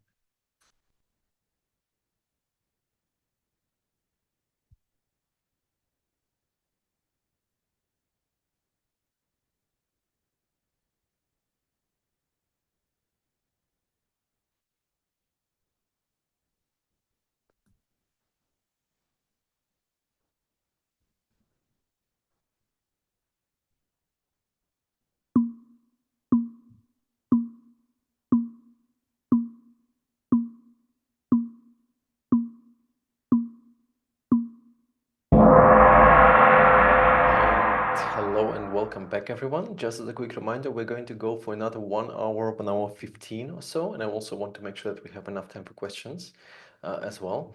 So as Yuka is wondering, so I just wanted to let you know, just in case you arrived late, that's not a problem because we also have put together everything in the Google Doc in here. So feel free to use it right there. Feel free to share it with your friends and colleagues. That's not a problem. And you will find quite a few things in here with the workshop slides and some Google Docs where I believe maybe even something is happening, like questions that I would love to dive in at the end as well. So please do stay tuned for this. Now, I think we had some questions and Mohammed had a question. So please do bring it on, Mohammed. Thank you. So I just wanted to ask, since we're talking about disabled buttons, so suppose you're designing a feature where you have multiple states where users are blocked from proceeding because they're missing crucial data or they haven't met certain conditions to do this really crucial action. So how do you go about effectively handing these scenarios over to engineers without overwhelming them and giving them like a huge document and at the same time documenting these? Yes. So typically what happens is in the case when there are certain conditions where something must occur for that button to be able to be meaningful to people who are going to use it, there might be or could be a different place, a different pane or area where we're communicating what is still missing or what is absolutely required to proceed. So it could also be like an area above the button, right, that indicates that something is missing, or something like an area below the button that indicates that something is missing or something must be corrected. It just, if the button is disabled, it doesn't really communicate that something is wrong. As of how to document it, well, basically, the way of how we would typically do it is the same with the error messages. We'll be looking and listing some of the conditions that must occur or must be happening for the successful outcome of that action. And if some of them do not occur, then we need to throw this error message, but not throwing them as like a toast message or something similar, because toast messages often disappear, but instead as a panel area, right, which would be ideally right next to that thing that is missing. So if you have, let's say, an error or something is missing in a specific text box, you might want to add a border red border around it and also next to it, or if not possible, above it or within the tooltip, indicate that something is not quite right. I actually had an article about this that I've written a while back. Error messages, UX meshing, hold on. I think it's maybe even this one. Let me just check, because we're highlighting a few options there. For example, yes, so this would be something that I would try to do. Oh, wonderful to see you here, correct, by the way, as well. That would be either this, although I'm not a big fan of tooltips again, but it could also be looking a little bit different, like maybe this here. So if you have this row, which actually contains an error, you can actually indicate it within that row, right, or within that cell. Ideally, of course, if you have a situation where there are multiple rows that are affected by the same mistake, the same problem, you can actually highlight it on the top, although it's again sort of a toast, I'm not which sure I if would not try to rely on. you're not sharing your screen, maybe. Oh, I'm not? Does everybody You are, you are. I I can am? see it. Oh, okay. Yes, you I are. can see it too. Give me Okay. then. Sorry. Okay, I was just worried for a moment. That's okay, right? So you could do that. The only problem that we did discover is that actually when you have something like this here, these floating toast error messages are the worst. I mean, they can work, but the problem is if you encounter a lot of them, then it's actually really, really tiring and really difficult for people to actually navigate them, right? So I'm just going to drop in that link here, so maybe that will be helpful to you as well. And also, one more thing, let me just see if I can actually clear all drawings. Here we go. Let me see. There is also another article that I put together, which was around live validation. So that kind of goes hand in hand. So maybe that would be quite helpful too. Okay. I think that somebody else had a question before the break, and I didn't bring you up.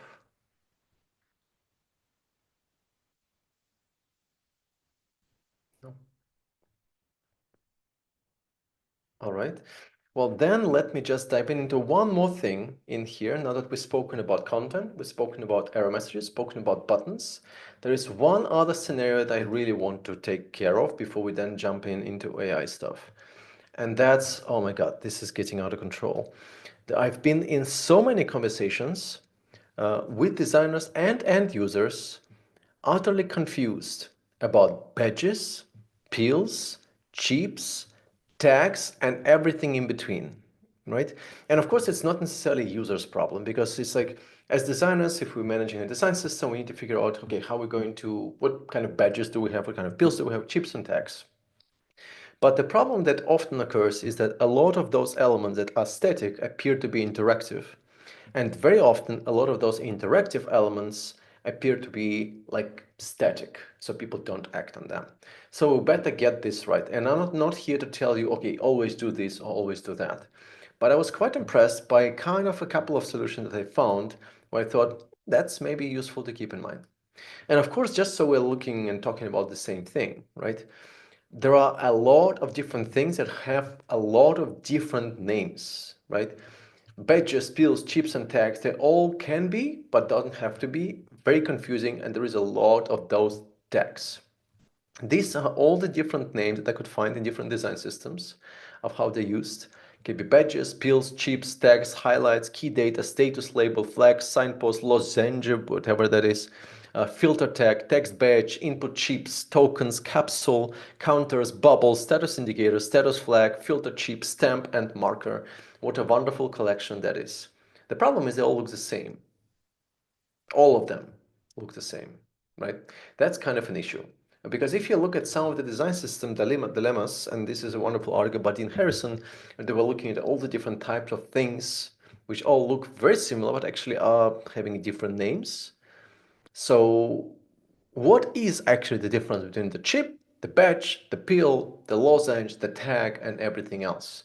And it seems like there is no really clear understanding. So can anybody write quickly in the chat or just speak up? What is the difference between the badge and the tag? Is there any? Is it all the same thing? A badge would just provide information without interaction. A tag can be used like for filtering, so the user may click on it and something will happen. Wonderful. Jackie, and wonderful to see you here. Pavel? Oh, I agree that tags usually are clickable. Badge are not.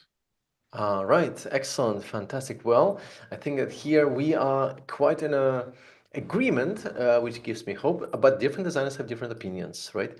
What you often find is badge is purely decorational, it's notifications, it's counts, and stuff like that. And then tags or chips are interactive. Although, again, you will find sometimes interactive badges, which I totally disagree with, right? So let's explore. So this is a wonderful example of the design system from Uber. And they went to extremes, detailing all the fine intricacies of what is a badge and what is a tag and what are the different types of badges, what are the different types of tags. And it was actually quite impressive, I have to say. As I was doing this research for the project that we are working on, right? Oh, by the way, hello, I haven't introduced myself. My name is Vitaly, and I've been spending the last, I don't know, many years, I guess, of my life in UX, and most recently working with the European Parliament, where we're trying to improve the user experience of the European Parliament websites.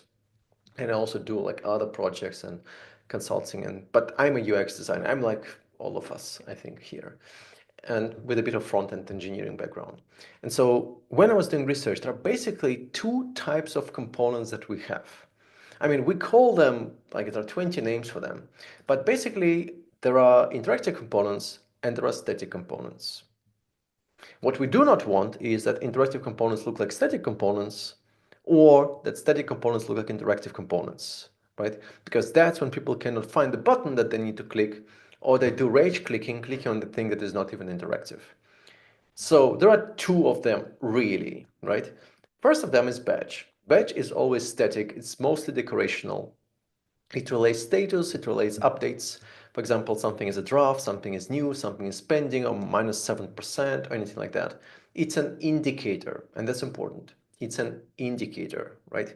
When we think about badges, I know that we often think about this sort of like tag-alike badge, but typically it could be like this, right? Basically, I just lost my clicker. This would be a badge, right? This would be a badge. This would also be a badge, and this would also be a badge, right? And in fact, this is what the Uber team calls notification badges. I will tell you in a moment why I'm focusing so much on the Uber design system in a second, right? Then there are also dot badges, which are basically just dots, right? Or there could be, again, some notification counts and stuff like that. Could also be status, somebody is online, somebody is not online, something like that, right? So these are purely decorational notification symbols, if you like, right? However, one problem that we definitely want to avoid is that those kind of badges look similar to action buttons. That is a problem. Or tags or so. Because here what we have is an example of by Andrew Coyle, because again, different designers call things differently. So sometimes tags would be called badges, and sometimes labels would be called badges. Now, I frankly don't care how they're called. And so Uber design system went for basically badges being this notification bits, and everything else can be static or can be interactive, would be called tags. That's okay in my book. The problem is, if you mix them with regular buttons, that becomes a problem. So this is a big problem in my book, because you have something that represents, I guess, a tag, status here, but static tag looks like a button. That's a no-go. So in any way, the buttons that you have should not look like those tags or badges or whatever you want to call them. There was an incredible effort by, let me see who that was. I don't remember anymore. Just a moment. Yes, by Lucas Vilkus. Was an incredible effort to categorizing all the different kinds of badges that might occur. And this is what he came up with, kind of organizing them by status, by non-actionable, and by special, like priority, sentiment, and so on and so forth. The important thing for me is that it doesn't look like an actual button that you can interact with. So these are all the different things that he has suggested. But I am wondering if, for example, some specific things like, again, this here could not be perceived as a tag, which means it would be clickable, right? So you can explore more around community or catalog, right? So it's supposed to be non-actionable, but I'm not sure if it would be coming across this way, right? That's kind of my issue that I have here. So when I come back to Uber's example again, right? They have this big family of different tags that can be static or can be interactive. And they literally don't call them just tags, and they just call them just filters. They call them display tags, data tags, filter tags, selection tags, and essentially chips and peels are just style conventions for interactive tags. Now the static tags are the ones that have maybe topics with keywords, and interactive are the ones like for filters, for selection, for actions. For example, here we've got the static tags, data tag here, numerical data, reading time, but also display tags like keywords, labels, details, right? But then filters, right, which would be the filter tags or selection tags. And then they have, again, these chips and peels, which are basically just style. And so when we look at this example, it's a text tag, right? That, well, initially they call it text tag, then they move to display tag, right? Then the status tag. And what I like about this, and this is why I'm focusing so much on this, is that from the context in which these tags are being used, I understand, at least, I mean, I didn't run a test on it. I understand what is interactive and what isn't. But there are so many interfaces where I encountered a problem where I tried to click on something and it just wouldn't work because it kind of assumed that it's a button. So, well, I assume that this is a button. So that's always an issue. And if we start looking in here, and of course there are tons of examples that you can kind of think about this. The most important part about all of this is whenever we're looking at something like a static text label, right? The important thing that it does look different from the usual buttons that we use in the UI. That already is helpful. And then also one other thing that you can consider is that when you're using the text on it, right, ideally it would be adjective or noun that would be on non-interactive tags. But then if you have something that's actually more like a tag or category, right, I would probably just use a basic link. just to indicate that it is a link, and call it a day. So it have three distinct styles, one for buttons, primary, secondary, and so on, one for links that would be then kind of presenting the tags, the interactive tags. Interactive tags? Yeah, I guess so. And then the one for notifications, of course, which would be badges, and then all the other interactive tags, then would they look like pretty much like this for filters and stuff like that. That's usually probably, and at least in my book, the best way of dealing with this. Right, and wonderful to see you here, week as well, by the way. Bananas are fantastic, right? All right, so that's that. Right here. Let me maybe show one more thing before I move forward here, which I think is actually quite surprising how frequent it appears and how difficult it is. I've been having this massive conversation with a colleague of mine about FAQ pages. And frankly, I'm not a big fan of FAQ pages. And you might wonder, what the hell? They are everywhere, right? And they look nice, and you kind of have frequently asked questions. That's great. Well, we discovered over the years tons of usability issues with them. First of all, they're rarely frequently asked questions. A lot of them are, but many of them are not. Mostly, it's just very important content that's very poorly organized because it always comes as a question. That question tends to be quite lengthy. You cannot front load that question with keyword because it has to start with something like can I or how do I. It usually duplicates other content on the site, which means whenever you have an FAQ section, you have other content, that same content living somewhere else. You have to maintain it in both places, and eventually somebody will forget it, and you end up with different content presented in different places, right? Then you also have the content where it's not necessarily where people need it. You must exclude it from search results, but then if you are actually indexing your category pages and they have FAQ pages, then kind of an issue, right? It doesn't help if users don't know it's on the site, so they don't know what to look for. Takes more time for users to scan and understand, force editors to group by type and format and not kind of task, right? And then of course governance issues because you have to maintain it, right? So Mohammed, I hope it's okay if I actually clean it up, or if you could clean it up, that would be great because I think everybody's going to see this later. But thank you for assisting me in this journey as well, right?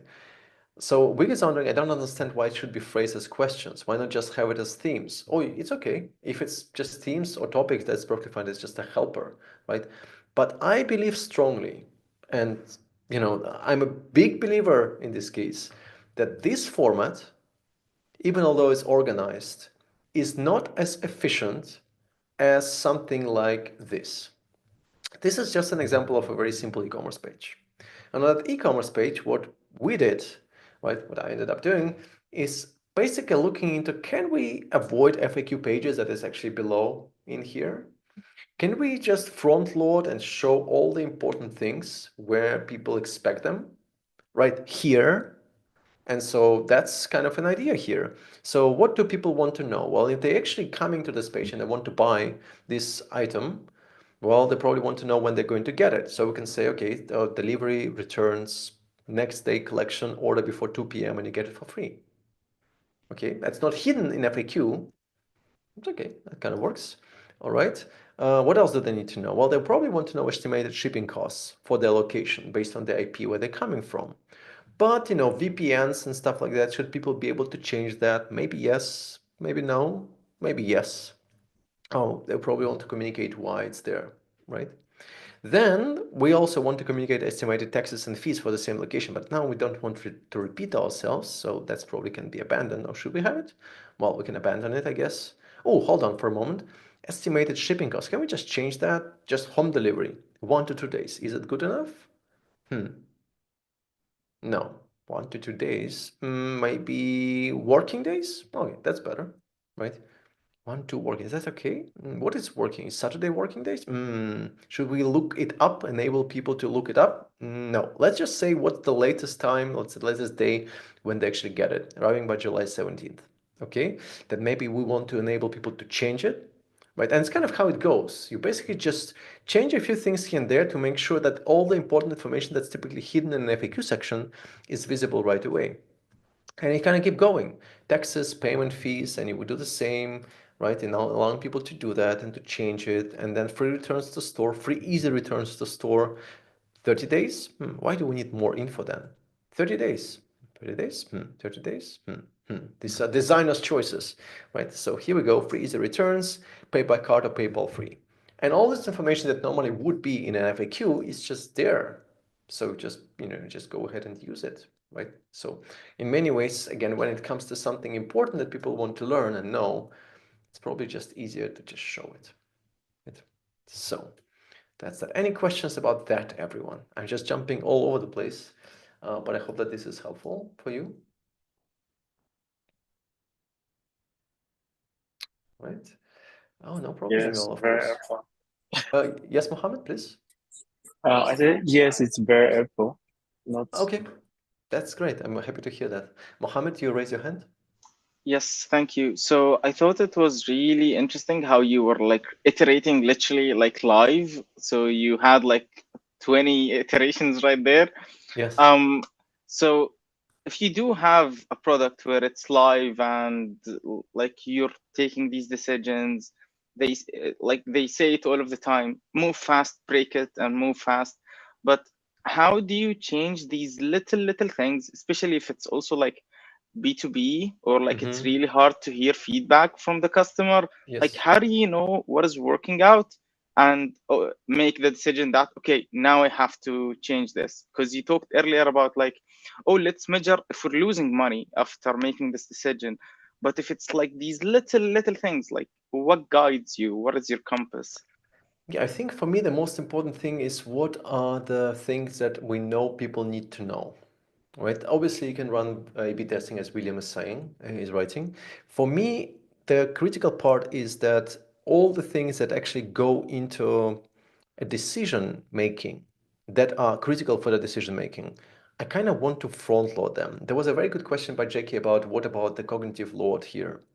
Because if there are a lot of points that we want to communicate or need to communicate, that might become a little bit too much. However, what I try to test is if I streamline it to the point that there will be no place or nothing that is left for doubts or for concerns or for any issues that somebody might not have an answer for. I want it to be as streamlined as possible, so it's actually quite difficult to have a question that is not answered already. And in many ways, also because of the scanning behavior, people are pretty good in ignoring things that are not relevant to them. But also, in my way, I kind of support that scanning behavior. So if they are looking for a specific keyword like returns, hopefully they will be able to find it here. Because as you have noticed, this is not just text alone, this also includes icons. That's all deliberate, right? It's not kind of happening by mistake. So I kind of try to tap into how people move on the web. And ideally, I try to test it. And that would be either with A/B testing. It could also be just basically by asking people on a page when they're actually presenting that to them and say, so you would like to buy this, right? What do you need? What kind of information do you need to actually get it, right? Is there something that's missing? Is there something that you would need to explore and then see what they're doing? But also potentially, if we have any detail about what are indeed some of the most frequently asked questions that people do ask from customer support, well, I want to show them when people are going to make a decision. And this is why those things are appearing next to that add to trolley button or add to cart button, because that's where people start or think about making a decision. Igor is right. Sometimes Command F also helps, although people are actually really, I would say, not reluctant, but they are really passionate in exploring this page. The problem that you often get with tabs, by the way, although it's partially now fixed in many browsers, is that when you have something hidden like this, hidden in an FAQ accordion or in a tab, and somebody's searching within the page, they will not be able, by default at least, to discover it, right? Because it's hidden. Especially if it's loaded with JavaScript. If it's just kind of hidden, a little bit hidden with CSS, then it's not a problem. But if it's kind of displayed or appear on JavaScript, then if people try to search within the page, they can't do that. Very good question, very good point. Right? No problem, Jackie. Thank you so much for bringing this up. Now, this is the time, dear friends, to dive all in, because what is expecting us next? And I think I a little bit overpromised in the overview, because we would probably spend like another 6 hours on this, but I do want to spend a bit of time on AI, because I'm utterly confused. I really am very confused. Now, when I look and think, and when we all think and look at AI, very often we think about this, right? We think about this magical text box that you can speak to, and that magical text box speaks back to you, right? And then you give it something like a question or whatever, and then you wait for 30 seconds until it gets back to you. And it does so slowly, word by word, because it predicts the next sequence in the word, like the next word in the sequence, right? And then eventually it's done, and then it can continue. What a horrible experience that is, actually. What am I talking about? Well, if you imagine a situation that you're using a product, and every time you interact with it by clicking on a button or doing something, that you need to wait for 30 freaking seconds for it to respond back to you, and in the meantime you're just sitting and looking at it, at how it produces response, you probably wouldn't accept that. Plus, on top of that, that AI-generated content is not always reliable. It's often hallucinating. It's often forgetting things, right? And it's just not a great experience. It really isn't. By the way, the reason why we have this writing animation is not an effect, because again, AI is trying to predict the next word in a sequence, and the process that you see, these words and blobs appearing, represents what's actually happening under the hood, right? But it's really, really disturbing in many ways, like that we actually got used to this experience. And of course, we got to the point where we have a lot of stuff built on top of that. Right? One thing that's become quite interesting and actually quite challenging over the last couple of years, right, is the way of how we think about AI. Now, of course, it's this magical thing that spits out answers that are approximately 90% of the time correct, right? But when I speak to people who actually embed AI capabilities into their products, what happens is we totally underestimate the impact and the speed of iteration in terms of AI, right? Where technology is and how it evolves is literally like blowing up almost every day, right? And we're totally not anticipating it. So when you're building in an AI capability into your product today, right, usually what we think about is what we can do now and what we probably will be able to do a little bit later. And at this point, we have already a massive gap between what we can do and what we're actually doing. The problem is that what we are doing is not necessarily great. There is this wonderful overview about let me just double check and show it to you, about the product market fit gap that we get today. Because most of the time, because designers don't necessarily know how it works under the hood, we envision AI systems that cannot be built reliably. Most ideas are not buildable as they require near perfect AI performance to be useful in real-world scenarios. And that's not surprising, because when you think about software, software is reliable, it works. But with AI, you expect 90% accuracy at best. But you don't expect that from software. Software must work. So if you're working on a financial application, and that financial application gives you insights, you wouldn't accept it if 10% of the time it's just hallucinating the hell out of it, if it's just wrong. That would be a bad experience. 10% of mistakes is a bad experience, right? And so a lot of times we end up in the situation where we have designers envisioning things that are extremely reliable, and data scientists, on the other hand, envisioning something that is possible, but have very little public interest. And I think we're forgetting three important considerations there. And this is coming from a wonderful podcast by Leah Tarin, who is a product and growth for B2B SaaS applications. And she said that most AI products that are being designed and released today totally overlook three key conditions that are really important for success of those AI products. First, an AI feature must be easy to explain. Well, usually it does that. It's relatively easy to explain. You just speed up everything, the processes and so on. B, it must have a short time to value. Sure, you speed up time. That's okay. I mean, if you actually start using it, you probably get the results relatively quickly. But C, it must neatly integrate into customers' flows and workflows, and that's often forgotten. Most AI products most AI product teams and designers think about, let's design the best AI tool. Let's design the best AI features. Let's design the best AI thing, text box, chatbot, or whatever. It's absolutely irrelevant. Absolutely irrelevant, because it's not the best tool that's winning. What most people need to understand, like who are working with AI, is that what we're basically, if you're designing an AI product, right, it must integrate seamlessly in whatever else that people are using already. Because if it doesn't, then you're competing with the big ones like ChatGPT and Perplexity and Claude, which you cannot pull off, right? It must really neatly integrate into an existing product already. And I will show, like literally in like a few minutes, an example of how to do just that. And I think in many ways, what we're totally overlooking is this integration part. And Leah was continuing there saying that 90% of the time, right, for AI products should be spent in researching how an AI tool integrates into existing flows. Should be about distribution and integration, not best tooling, as most people already have one, like Claude and Perplexity and so on and so forth.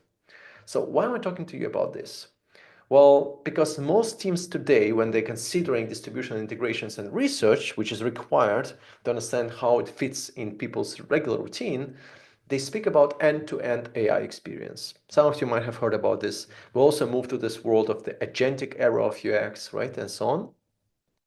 And the way of how it works is very similar to the regular product design, right? So first, no problem, Gabriela, thank you so much for joining in. First, we revisit all critical user journeys that we have. We'll look at burdens that are placed on users' shoulders, like their pain points that we can dial down, and the success moments that we can dial up, right? And then we think where AI capabilities can help by dialing down pain points and dialing up success moments. This is really, really significant. So we explore our customer journey, we look into all the individual parts of it, and we see where AI can fit. Instead of just let's throw chatbot in here, instead we sprinkle a little bit of AI across the different parts of that user journey. Here's a wonderful example of that in action by Dovetail. Dovetail is a tool for UX researchers. It's a wonderful, wonderful tool. There is no chatbot. Because why would you have an AI chatbot? Or maybe they have one now, but it's not the point. Why would you have a chatbot? It's a horrible, horrible experience. It's just waiting forever. Instead, it's sprinkling a little bit of AI everywhere. So they took a look at the customer journey. The customer journey goes like this. A researcher must find people who they need to speak to, or they can upload files and maybe anonymize data. So they think about where can it help? AI, where can it help? Well, AI could identify certain things that might need to be redacted because it's maybe sensitive data. Right? So how do we do that? Well, maybe we can suggest that something must be redacted, and it's up to human to verify and confirm that it must be redacted. It doesn't do it automatically. There is always human in the loop. And I really get annoyed by that. Sorry for being so mad about this. But there are so weird, like really weird things happening. It seems like we're so possessed with this idea of having these AI experiences that we totally miss out or leave the human out of the equation. There is nothing more important than human in all of this. Because if you can bring in human expertise into this and say, please verify, please confirm, what do we have then? Wouldn't it be much better if you had, let's say, as a human, a dashboard? The dashboard AI will suggest, hey, this is what I prepared for you. Can you verify if this is okay or not? That's okay. It's not like we should be avoiding the human interaction and automate everything, right? No, it's like the same thing that I get totally confused about when I see all these wonderful tools like agents that allow you to control, that can control your browser and your machine, right? So you give control to the machine and, well, to your AI agent, and that AI agent can book a flight for you, right? And I wouldn't mind that. The problem that I have with it is I do not want to sit in front of the screen and look at it at how this horrible, poor, broken AI agent desperately tries to click on the right button and get to the right place, right? To eventually, maybe 5 minutes later, ask me for my credit card number because it cannot confirm it on its own. Well, if anything, it should be doing it on its own hidden in the background, just verifying credit card for me and calling it a day. I don't need to look at this poor, sad robot trying to click on things on my machine. Why do we replicate that? It's not supposed to be like mimicking humans' behavior. That's just really strange. So I get very, very confused by that. So instead, we speak about quiet intelligence, right? So what we get is, you can just sprinkle a little bit. So if it comes to reviewing transcript, we can automatically generate summary. When it comes to coding data, maybe adding text and highlight, maybe suggesting highlights, AI can do that. Clustering things, AI can definitely do that. Reviewing, socializing, distributing, AI definitely can do that. Right? Integration in Slack, well, AI can definitely do that. So it's not about like having a chatbot experience, but think about where AI can help. But when we're speaking about this user journeys, I think that one thing that we still have a problem with is that we often assume that user journeys are linear, which is usually not true. I mean, this is the best approximation of what we have learned as UX designers that we should be doing. But we kind of assume that there is a specific journey, the user starts here and they move here and then they move there and then they move from there and then eventually they finish. Now, most of the time it is not going to happen because people are moving quite a bit and they often move chaotically. Sometimes they'll be jumping into search, trying to find something. Sometimes they'll be jumping to ChatGPT, trying to find something. Sometimes they'll be looking up on Stack Overflow or on Google and so on. It's never really linear. It really isn't. So what some teams are doing, they're trying to layer up the different customer journeys to identify hubs. Now imagine that you're maybe living in a city. The city has a center and there are outskirts in the city as well. And as people and cars and buses and whatever navigate that city, eventually in some areas of the city, there will be hubs, frequent busy areas where people are, right? So if I wanted to improve user experience, I would want to improve user experience in central hubs where a lot of busyness happens. Not necessarily on the outskirts, although it also might be very useful and necessary, right? But this would have the highest impact if I cover it and improve the experience in the center of the city. So what teams do, which is really, really interesting, they look at all the customer journeys and then they map them against each other. And they try to identify something like you would find like in the center of a city, the major flows and paths and areas of a product that are most frequented, right? That are most heavily trafficked. And you end up with a really interesting area. So if you start mapping it, you can identify certain areas in the product that are more popular, heavily trafficked, and then you sprinkle AI into this. But there are wonderful tools like Made with Intent that allow you, based on heuristics, and I think 40 different factors, to identify the specific journey that the person is going through in real time, right? So what you get here is the mental state in which a person is, and this parts over here indicate that somebody is in the phase of struggling or abandoning, right? And this is a user experience, a user journey of one single person. They're going from one section to another, and as you can see, they have like 170 events here. If you Google or ChatGPT or whatever, Made with Intent, you will find it, right? And also, this is another person. And this is another person, right? And you can map out all these individual journeys and to see where people struggle the most. I mean, of course, ideally, you would be also having a conversation in terms of research, user research, and have a conversation with people to understand where they struggle and why. But you can actually track and see, these people, a lot of them were on this page, and all of them had read, okay, that's a hub. We probably need to think about how we can fix it. Maybe we don't need AI, right? But maybe we do, right? And so then you can think about, okay, how do we do that? Malavik is wondering, how do you design UX for AI when it's at 90% accuracy, but tomorrow it might reach 97? Well, we've been speaking about this for a while. We don't have a solution yet for that. It might be that we will get there. But I don't think that you can just exclude a human from the equation altogether. There will be certain situations where we can suggest something, but it's up to user, up to end user, up to human to verify if that's okay, if it's not okay, right? So that could be sort of like something that we are moving towards, I believe. But then the question is, so what does it all mean for us as designers, right? And I want to show you a couple of examples, a couple of patterns that are becoming more and more important every day now, and hopefully they will become useful for you as well. So first thing I want to start with is something that you might not have expected, namely the notion of temperature. As designers, we can control the temperature depending on what kind of tasks people have in front of us. So let me explain what it means. Just a second, I'm just going to jump in here. Yes. So if I look at Chat Playground, this is what's happening under the hood of ChatGPT. This is basically the platform, and that platform gives us control about certain things, like let's say temperature, the maximum number of tokens that are going to be used, right? And then a couple of other things, frequency, penalty, top P, and so on. Yes, Charlotte, of course, absolutely. Right? Should be at least. If not, I'll be exporting them, right? So as designers, and you will be seeing in a moment why it's important, we can adjust the temperature. Now, if I ask, for example, give me best guidelines, UX guidelines on drop-downs,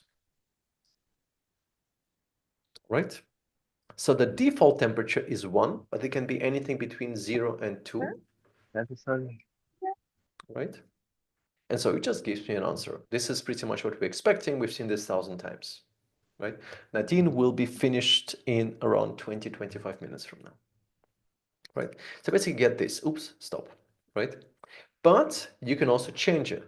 So I can say, okay, let me give you the same task, but I'm going to adjust the temperature. Temperature defines of how creative AI is. Now, by default, it tries to be not too creative, right? It wants to give you an answer. But you can define how creative you want it to be. So if you go all the way very, very high, let's see what it's going to output now. Okay, that's a little bit different. That's maybe not quite what you were expecting for this kind of question, right? And the reason for that is because it always generates the next token, the next word in a sequence. But because of the butterfly effect, the moment it goes mad all the way. Why did it go to skincare? Who knows? I have no idea, right? And then it just goes to different languages and so on and so forth.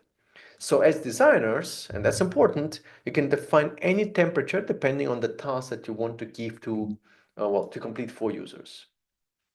Okay, so why am I speaking about this now?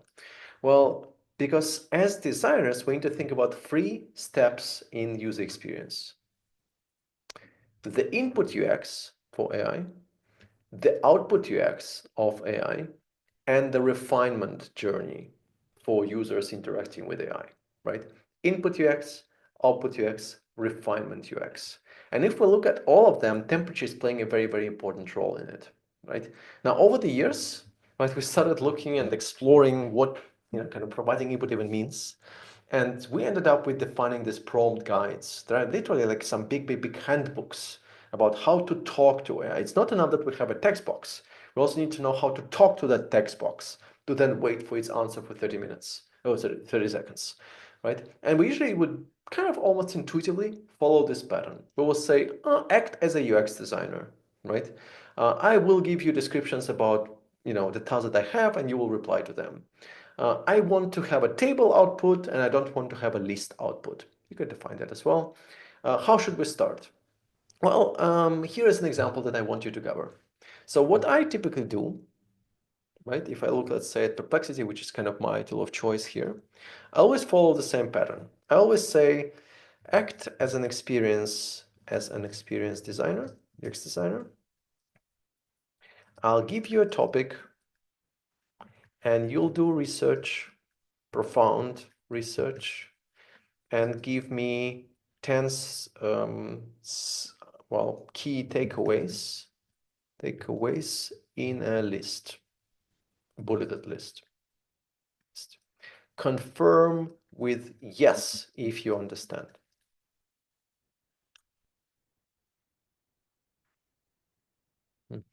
Yes, excellent. It gets me, it understands me. That's fantastic. So the next time I say, all right, drop downs UX.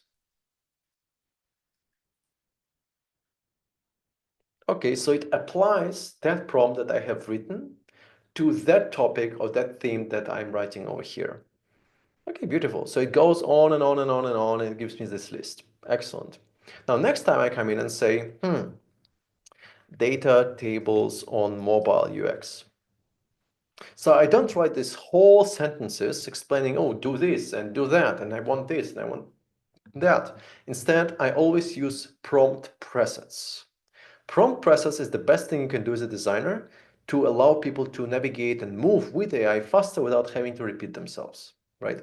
Ironically, though, these sort of tricks like this here might not be necessary, because what we learned very quickly, like as of last year, that people are very bad at expressing their intent and articulating what they think and what they need and what they want.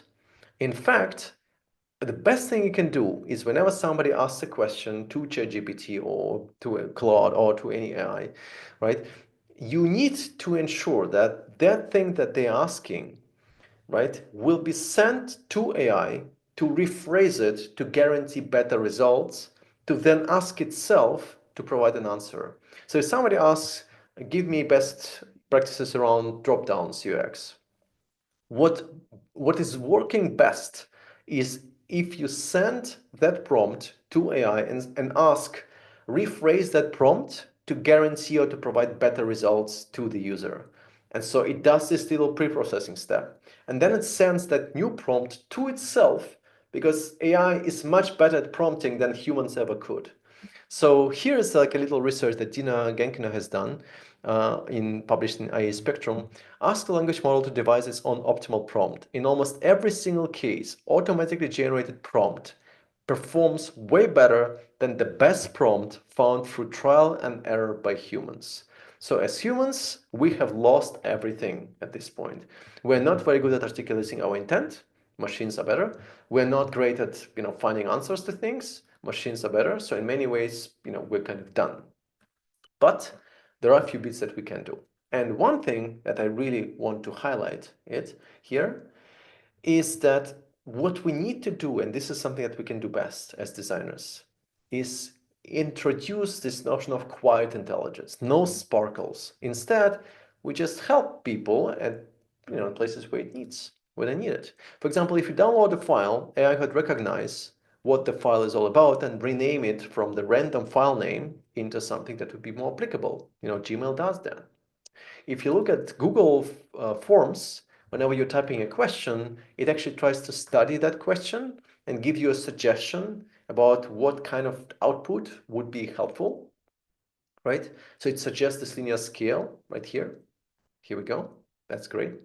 When you're using something like Jira Atlassian AI intelligence, it just automatically summarizes things that are relevant to you based on your role, based on your previous tasks that were assigned to you, without you having to do anything. It's just there for you. I mean, sure enough, there is also a button that you can use to summarize anything, right? But this stuff is generated for you automatically without you having to do anything. The tool called Dovetail that I was showing earlier does a lot of things for you out of the box without any sparkles. If you want to automate language translation, you can do that. If you want to get some suggestions that must be verified by a human, right? It asks you, okay, identify this interesting insight. Would you like to confirm that this is it, right? It will also suggest grouping and tags, which you as a human need to confirm, but you can choose to not confirm if you want to, right? And a few other things, like for example, again, redaction, I already showed it. And that's important, it creates these connections between the text and the part of the video that it derived it from. So if you have a video recording and it identifies some interesting insights, right, it will highlight it and say, hey, this is why we're highlighting it. Emily indicates that convenience and quality are important to her. Please accept it as an insight. And you can always look it up, because it shows this little preview of a video where she said that, right? And then this is kind of why I talked about product market fit gap, is that this tool integrates neatly into Slack. So you can speak to it in Slack with Dovetail Slack bot, right? Or chatbot if you like, and it gives you answers that it actually gets from that research repository, right? It's like a lot of fantastic stuff in here, not to mention all the little summaries and everything that it creates on the fly then as well. It's great. It's really, really nice in many different ways, right? Does it make sense to you, everyone? I just get too excited and I get carried away. So I just want to double check. Does that make sense, everyone, so far? Dovetail is great, right? So we're still on input UX, but again, this is just the point is not to just, hey, go get Dovetail, but there is much more to AI than just a text box. And I think this is something that we totally forget about, right? One other thing that I think is really cool is this idea of daemons. Daemons being characters that sit in the background of your UI and help people explore AI output through the lens of different personalities. So people usually have different personalities. Sometimes what they have is, they are researchers, so they want to double check everything. They need to check literally every sentence that's being produced by AI. Sometimes they want to be more creative and explore it in a, explain it as if I was a child, right? Sometimes they want something that's like really creative writing. So very often these personalities are different, but switching between them is very hard because you have to explain it to AI every single time in a text box. But pretty much what I did could be a preset that you could be reusing over and over and over again, right? So you basically have these different areas or tabs or personas or whatever that you want to define. It could also be tasks, right? That could then be used over and over and over and over again. Like very simple things, actually, not very difficult in there. But it could also look a little bit different. So let me show you an example. This is SciSpace, typeset, but it's SciSpace. It's basically a search engine for research, right? AI-powered search engine. So if I look for something like climate change, right? It does the search for me. By the way, let me just put in a link over here to you as well. Right? So it does the search and it gives me a summary, and that's kind of okay. Right? But then what you can do as well, these were the times, we used to be able to speak to humans and then to chatbots, and now we can speak with a PDF. What the times in which we're living. Unbelievable, right? But what you can now do is you can create your own custom column. You can say, well, I want to double check how all of this relates to, whatever. Like let's say water quality, right? And what it's going to do, it's going to automatically go through all the papers over here mentioned. It's going to find or try to find anything that relates to water, right? Obviously, that actually simplifies a lot of things in terms of research and so on. So that's quite helpful. And again, this is something that you could be using and reusing later as much as you need, right? This is kind of this idea of daemons in place. Also, it could be a little bit different. Like, for example, this idea that I mentioned about temperature, right? Remember this part? Now, obviously, what we need to understand is that what happens under the hood is whenever the text is being generated, the next word in a sequence, has a high probability of being picked. Doesn't mean that the AI is going to pick the highest probable, the most likely to word, but often it does, right? It depends on the temperature that you have.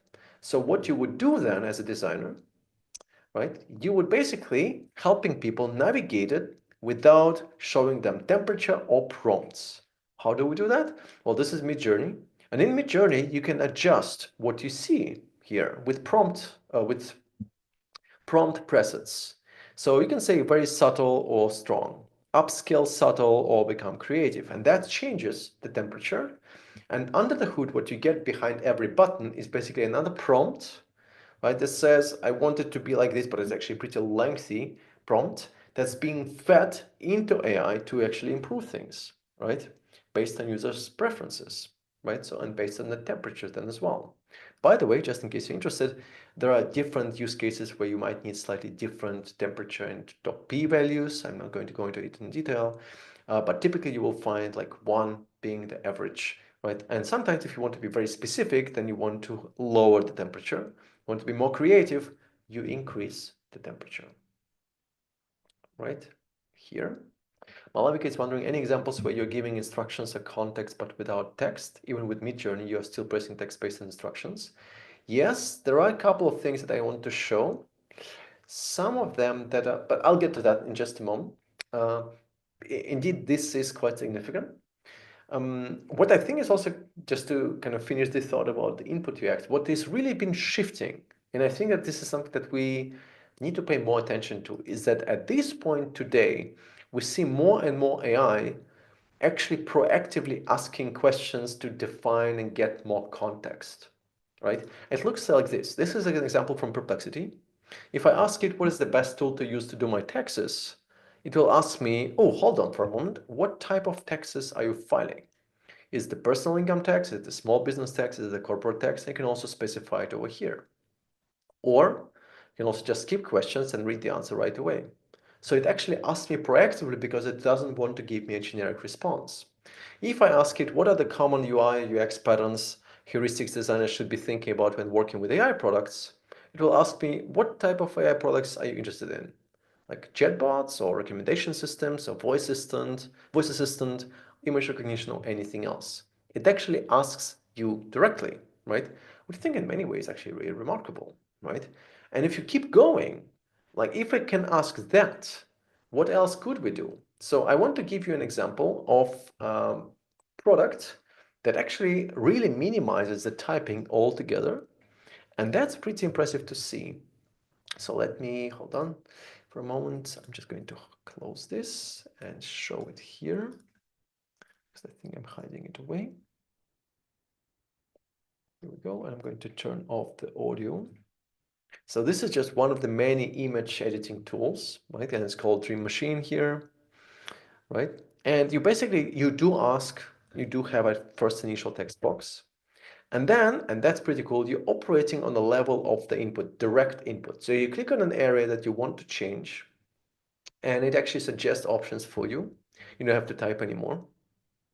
Then, if you want to edit it or change it, you hover or tap or click on an area that's relevant to you, and you ask it to change it to something else, right? And it's very, very little input that is required here. So every time you're interacting with it, it basically gives you these concepts that you can explore, right? Ready, templates, if you like. And then if you click on it or you hover over it, it gives you these suggestions about what it could be, right? And then if you need to change something very specific, you click on an area that is interesting for you, and then you write what you want to do, and it suggests multiple options that you can navigate between, right? All without you having to actually interact with it in terms of text input, right? Which I think in some ways actually really changing this dynamic. That can happen on many different levels. Another example of this in action would be on a level of, let me just double check. I had an example here, where typically with input, you'll be very, very slow in being very precise. It's like a slider. Like it's very difficult to be very, very precise with it, right? But you can use something like an abstract object to help people do what they want to do. So please take a look at both of these parts of the screen. On the left, you see what the user is doing. It's the input to AI, which is not text, by the way. And on the right is the output. And explain to me what is happening here on the screen.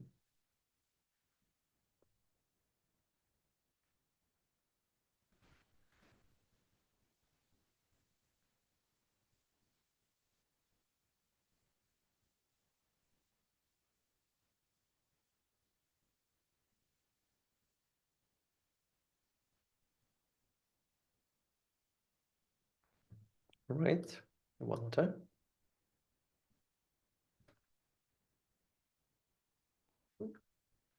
Not for a moment. Let's see again.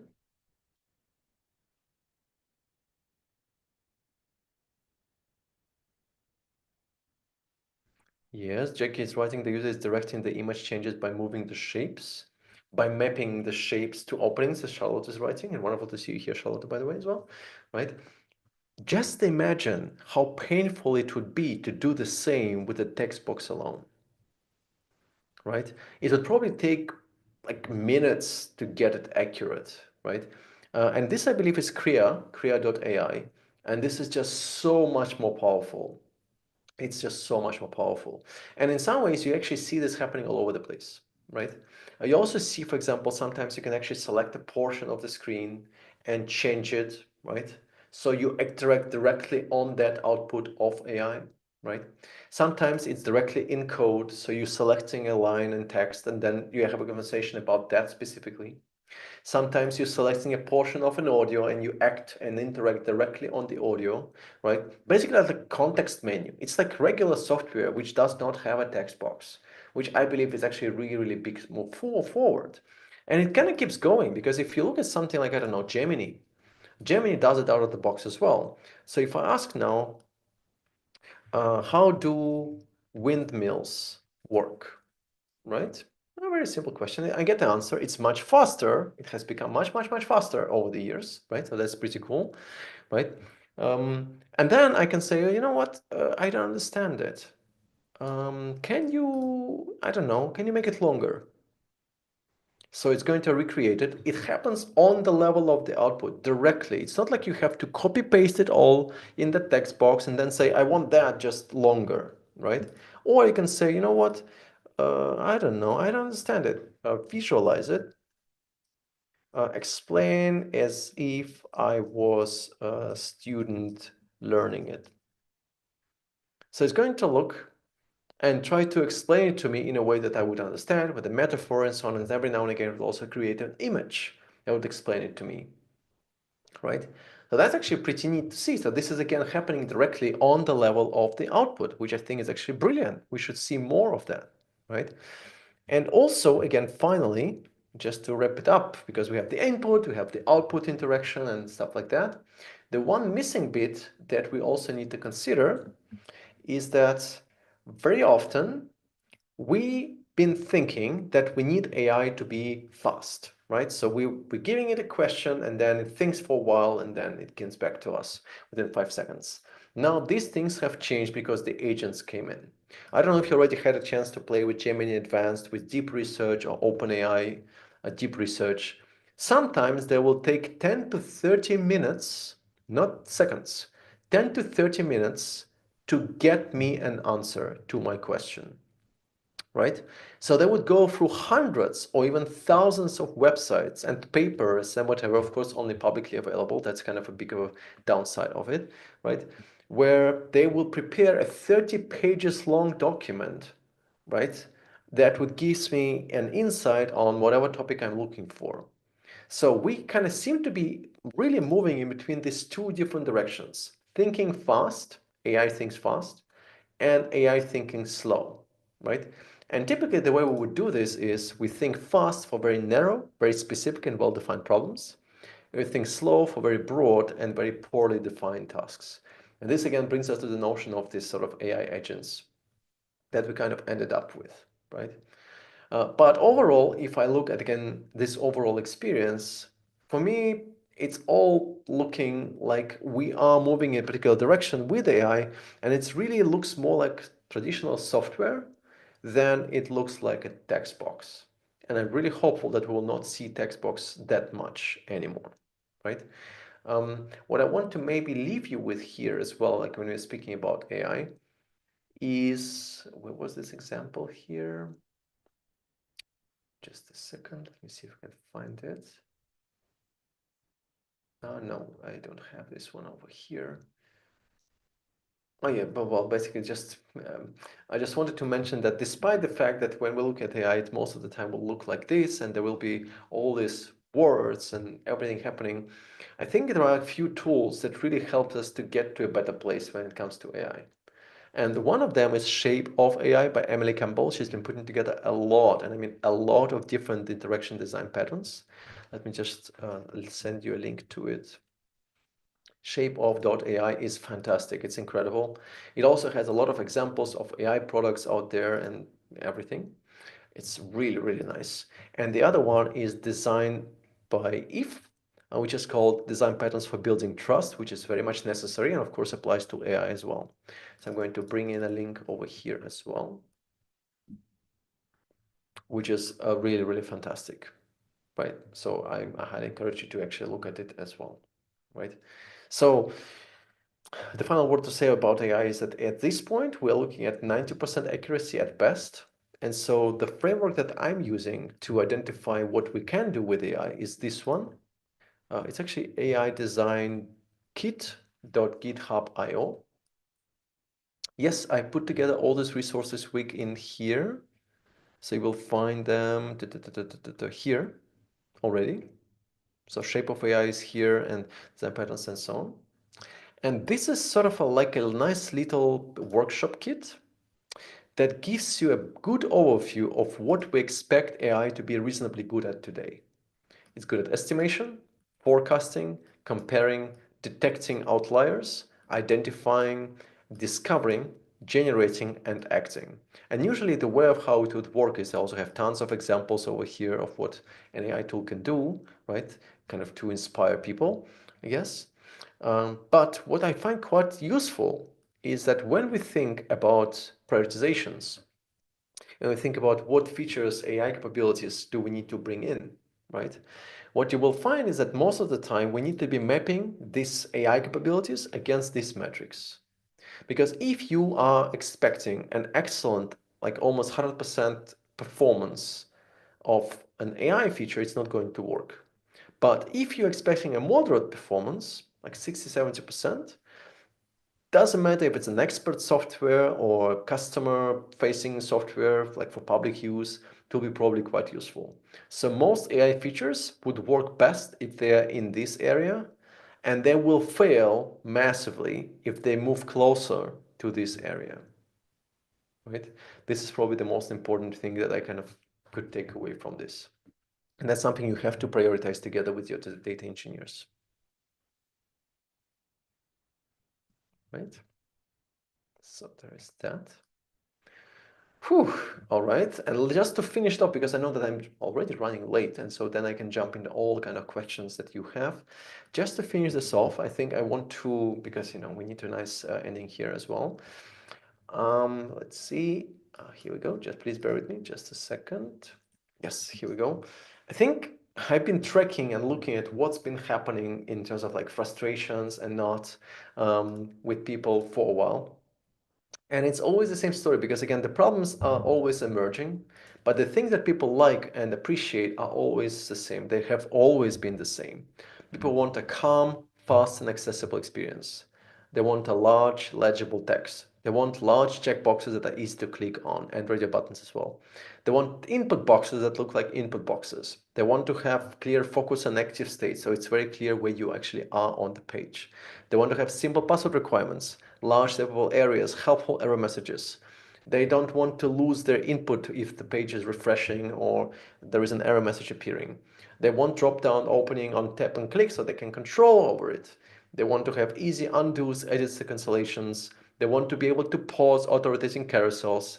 They're okay with infinite scroll, but then that infinite scroll still need to provide some of access to footer, and we can do that with a sticky footer that's kind of position fixed. Button that works, filters that are applied on apply instead of automatically refreshing or relayouting the geometry of the entire page. And there is nothing harmful in showing error messages above text input and not below it, right? With this, maybe just one more thing I wanted to highlight here, because I always show it every year, so I better do this now as well. I want us to remember that it's okay to have fun every now and again. This for me is still the most remarkable, the most painful, the most weirdest, confusing, irritating pop-up in the world, and I love every single bit of it. I would love it to stay and appear in as many places as possible. And every now and again you also get these, like you enter the page and you ask for the year, date of birth, and so on. But you can turn it upside down and make it a very memorable experience. A Notion beer works whenever you come in, it asks you, are you 21? And if you answer no, well, then you have a conversation, right? Are you at least 18? Maybe. Maybe 17? Well, maybe at least 16? I don't know. Right? 13? Right? And then it just keeps going and going and going. If you want at least 6, we're going to have serious problems, right? And of course, you don't want to click yes anymore at this point, so you click on no. And as you do, there is no way to close it already at this point,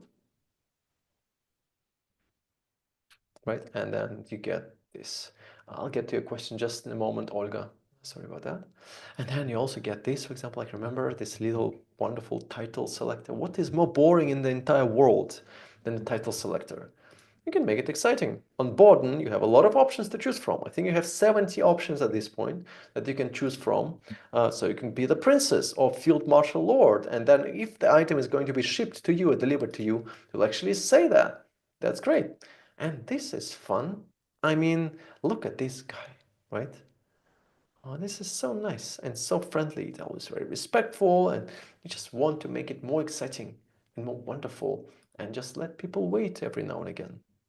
If it's a pleasant wait, that's okay. People don't like waiting, but if you make them wait a little, they will maybe remember you. And in the end, you know, this sort of, hey, subscribe to my newsletter kind of thing, just make it a bit more fun so people have a chance to remember you, right? Maybe like this. Maybe it's a good idea to make it difficult for people to subscribe, to have an interaction with a character or something like that. I mean, surely it will not work in a bank or so, but I'm sure that there are places and there are areas where this could make quite a difference to people who are usually just annoyed by all the frustrations and all the horror that we basically list through on the web, right? So with this, I have some cats and I have more cats.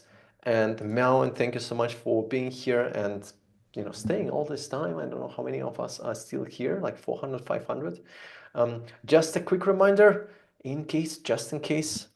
So we do have this, if you're looking for more patterns, I keep updating this video library. Every year there are 5 more lessons that are being added in. And this is a smart interface design patterns video course. And obviously you get the 20% off with Smart UX being your coupon code as well. And we also have a new training, by the way, that's coming up in a month. I need to double check. Please feel free to take a screenshot of this if you like. We have a new training that's coming up. If you're looking for this, you will find it in all the fine details of this here. Just jump in here. Oh, here we go.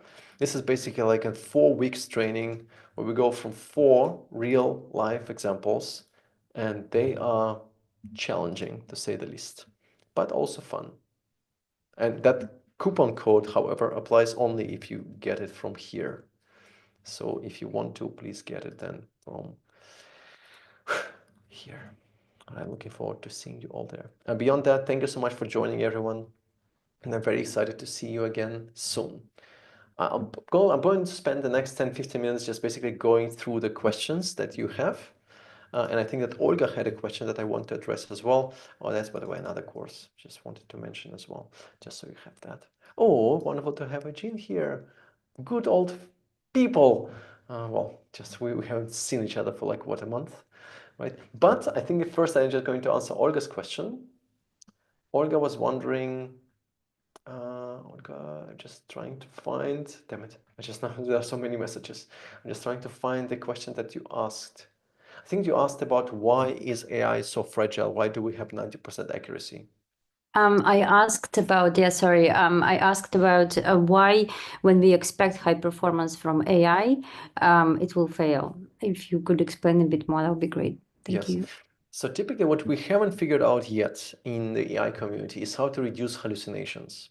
So even if we scope it heavily to a particular domain or particular expertise or particular bunch of documents, because it basically doesn't have an understanding of reality and it doesn't understand what knowledge or correctness means, it will eventually just, when it generates output, pick the wrong next word in a sequence, or pick the wrong theme in an image, or pick a wrong theme in a video. It's just a matter of how often it happens. And there are some ways of how teams try to fix it. But again, nobody has fixed it yet, so we don't know if it's even possible. At best, what we should be expecting is 90% accuracy. The way of how some teams are trying to fix it is plausible. So you basically, before you generate a response and send something back to the user, you send it to an AI agent that verifies if what you created is right. And that agent sends it to another agent, so you have this loop of double checking, self-reflection. However, the problem with that is that first, it takes time. So if you send a request, you might need to wait a couple of minutes to get a response. In some situations, it's just not possible. It's just not, it's out of question. And second, every time you prompt this query and you ask different agents, well, you basically increasing the cost of generations, because in the end, AI is not free. So whenever you're using OpenAI or whenever you're using Anthropic's Claude or anything, you need to pay them for the tokens that you are using for input and output. And that increases the costs. And so potentially, you can, of course, create this enormous amount of checks to verify if the output is correct, but it has two downsides. The one is cost, because it really spirals the cost. And the other one is the time that people need to wait. And we are at the point where we don't have a solution yet. We either wait and it's expensive, and even then you still might have a lot of uncertainty about the output. And as Sarah is writing, every time you run it, there is a significant, and I mean significant cost, not only in terms of sustainability and your energy consumption and payment bills.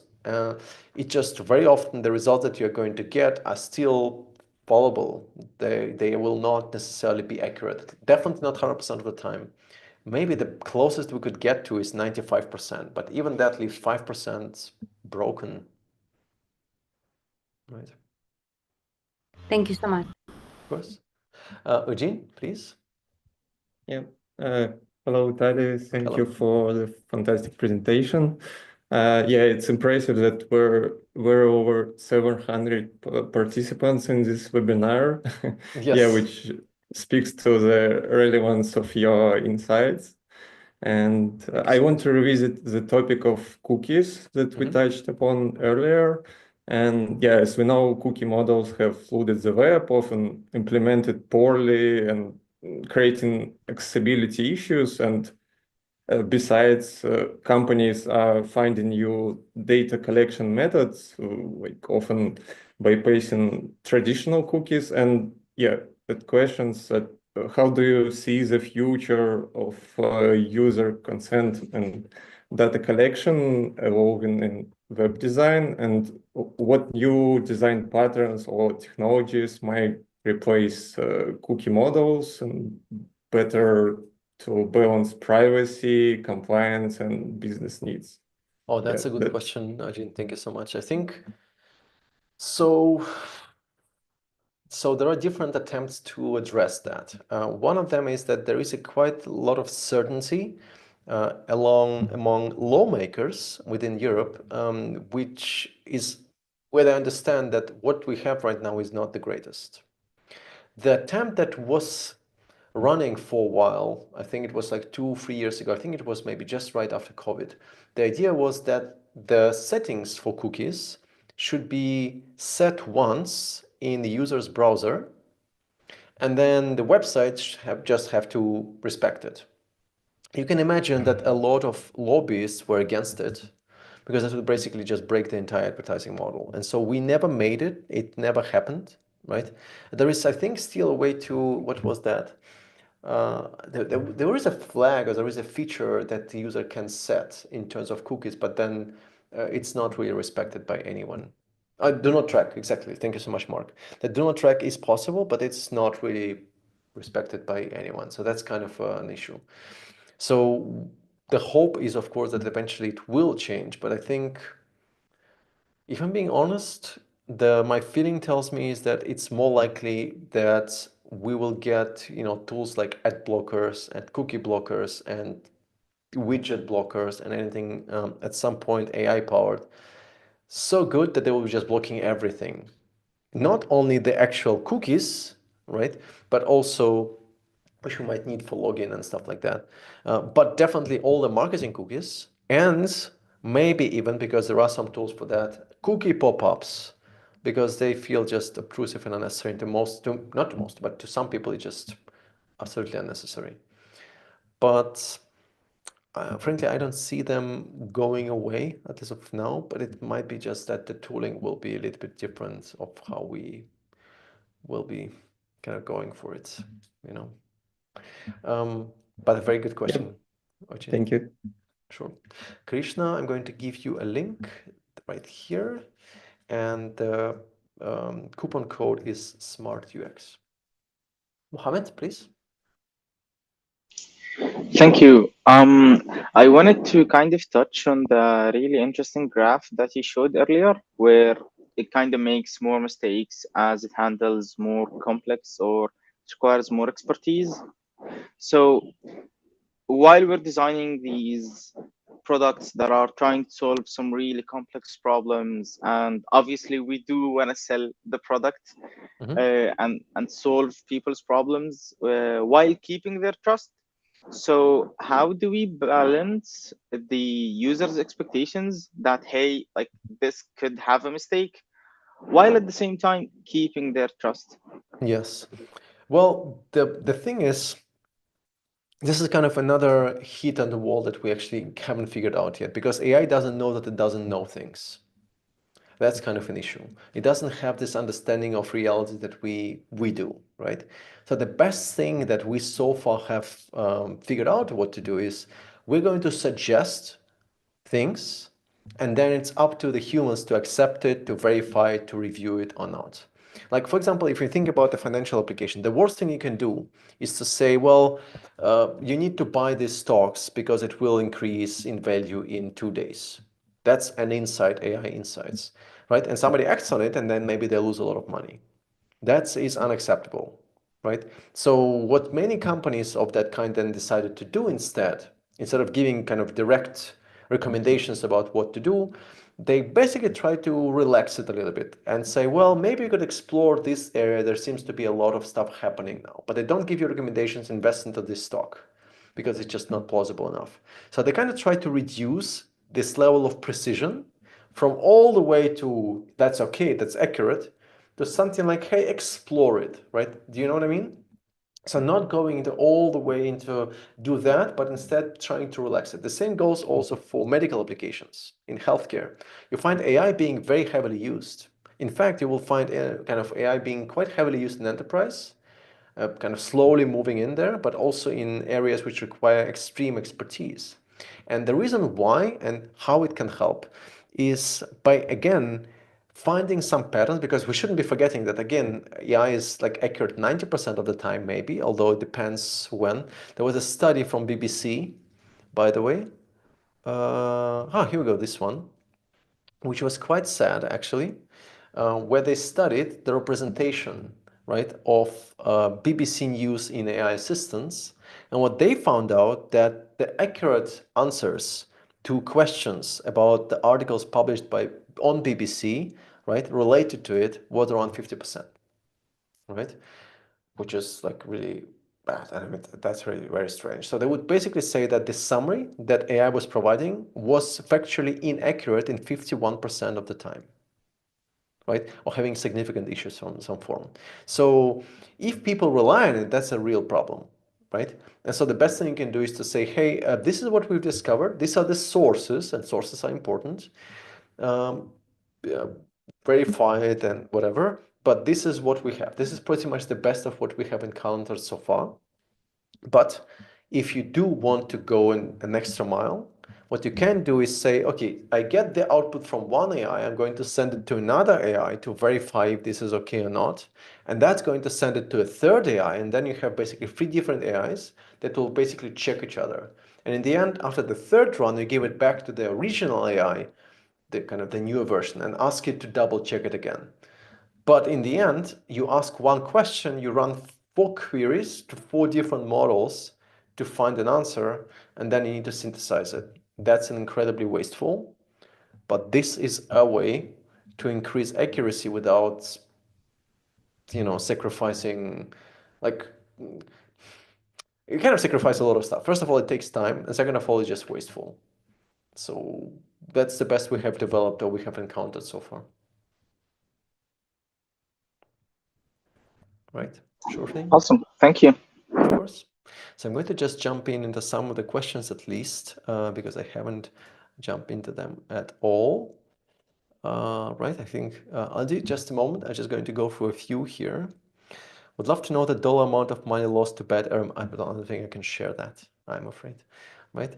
Why do you think tooltips are bad, and what do you suggest as an alternative? Oh, that's a great one. So I do have to jump into it. So just a moment. By the way, you will find all the slides already available, of course, as well. So tooltips. I just want to briefly mention it. The problem with tooltips is very similar with people not being able to consult a tooltip while typing at the same time. That's sort of a challenge right there. And usually this is sort of a problem that you would encounter, right? Which is just annoying, I would say. What you can try to do, instead of using a tooltip, you can use an accordion. Well, you can say, well, sure enough, we have something, hold on for a moment, like this, right?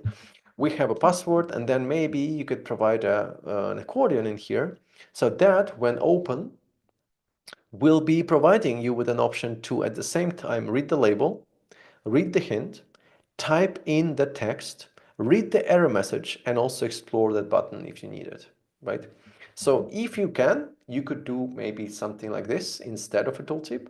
The main problem with it is, you know, it's usually either going to block some content, or if it is important and relevant and critical, maybe we should show it at all times rather than just hiding it, right? That's the tooltip situation, right? Hypothetically, in a B2B product where much of the interaction isn't tracked and A/B testing is far off, how can we make the case for product owners to fix frustrating patterns we identified for research? Any tips on showing or quantifying the value to fix or risk not fixing? So I always need to have before and after. So I kind of, you know, over the years, I've moved into this world of UX measurements, and this, sorry that I plug it in all the time, but it really is the case that really helped me. This has changed the way of how I approach things. So whenever I try to get anything through the door, any commitment, I always start with a small experiment. And I try to identify something that hurts the most or that many people are frustrated with, right? And then I try to identify if there is a way for me to measure success. So I'm going to look at what it affects, that problem affects, before the change. And then if we run an experiment, it shouldn't be like okay to run it, or like say on a Saturday or so, when there is less traffic. And then we bring it, and then we just measure the before and after. So what I always come to product managers, product owners, is the very simple idea. I'm not here to break things, right? I have my idea, we can bring things in and we can remove them as well, right? I want to ensure that we're moving in the right, that we're in the right track and we're moving in the right direction. So how do we do that? Well, I would like us to see if with this feature that we have developed, that we will not spend too much time on. Once it's implemented, right? Once it's live, what will change in terms of metrics? And I always operate on a level of metrics before and after. We just need to understand what people do and what this change that I'm proposing is going to address. That's kind of a separate story in its own, but I always operate with metrics and design KPIs. Right. I think there was also a question from Aldi. No worries. Questions about error message. When designing error messages, what are the key considerations for ensuring clarity and usability? Specifically, how might you balance the use of tooltip? Oh, okay. I think I already mentioned that already, right? I mean, basically, if you look at the slides, you will find this big overview of all the things to keep in mind for error messages. It's actually a little bit too long, maybe, but hopefully it will help. Right? In the case with zigzag page scanning and attention to the images, I wonder, could the simplicity of the images affect users' attention in a way that peripheral vision has considered them to not worth attention? Could be. Earlier case in the deck has detailed photographic images versus the later case had some simple illustrations. It could be. But from the research, which was done by Normal Nielsen Group, this is where it's coming from, by the way, they couldn't identify that. Right? So I'm going to plug in a link here as well as a comment, so maybe this will be helpful for you to explore later. Hold on, let me just make sure that I'm selecting this and I'm leaving a comment on this. Oh, suggesting comment, here we go. What is a good way to show error message on table cells that are built with a G-grid? It doesn't have any out-of-the-box cell validation. If not in the tooltip and not below the row. Developers are also unwilling to pay an extra warning icon. I see. Well, I guess I will never say I will never say toast because toast is definitely not a good idea. Probably in that case, the best thing is to show sort of a panel above the layer, above the table. That's probably the best thing you can do, I'm afraid. Right? Didn't you just enact a law about AI transparency? Yes, the AI Act is there, but it's been around for a while as well. So, and by the way, just in case you've been wondering, do you know that the best AI tool as of today is not Claude, is not ChatGPT, but it's LeChat from France? Oh no, not this one. Hold on. Mistral, LeChat. Right? So I highly encourage you to try it out because if you look at the App Store, it's trending top 1 way before ChatGPT and DeepSeek and all the others. So this is sort of a new innovation from France, from Paris, I believe. And that's actually seriously impressive. So please take a look. It's actually pretty nice. So there is quite a lot of stuff happening in Europe as well. So nice. I'm going to drop in a link here as well for everyone. So that's kind of cool. All right. What do you recommend to designing AI chatbot that is less frustrating for users? For example, to have user not immediately ask for human. How can we make AI chatbots more empathetic and human, considering the UI design, etc.? Any best ways to integrate it into the page? I mean, I think in my case, what I would consider is maybe to just,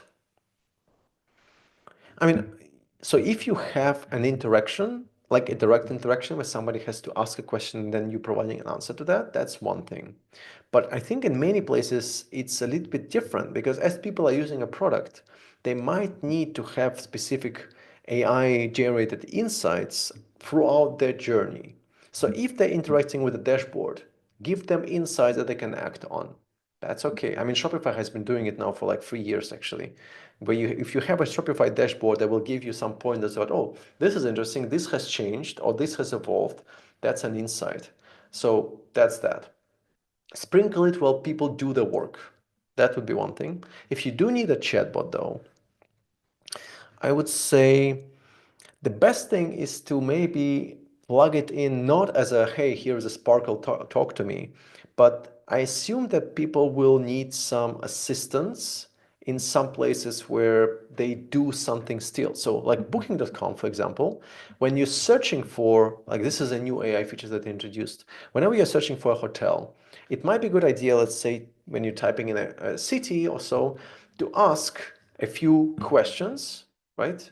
With AI, like for example, select what you care about. Maybe you care about wheelchair accessibility. Maybe you care about, babies, right, that you have, or whatever else. Maybe you care about price, right?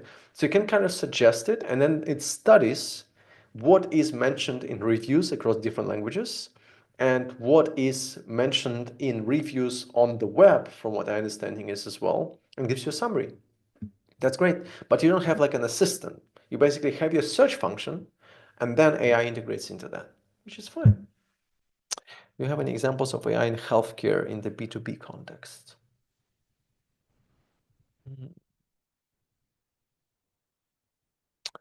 I don't think I do, Jackie, but I can take a look.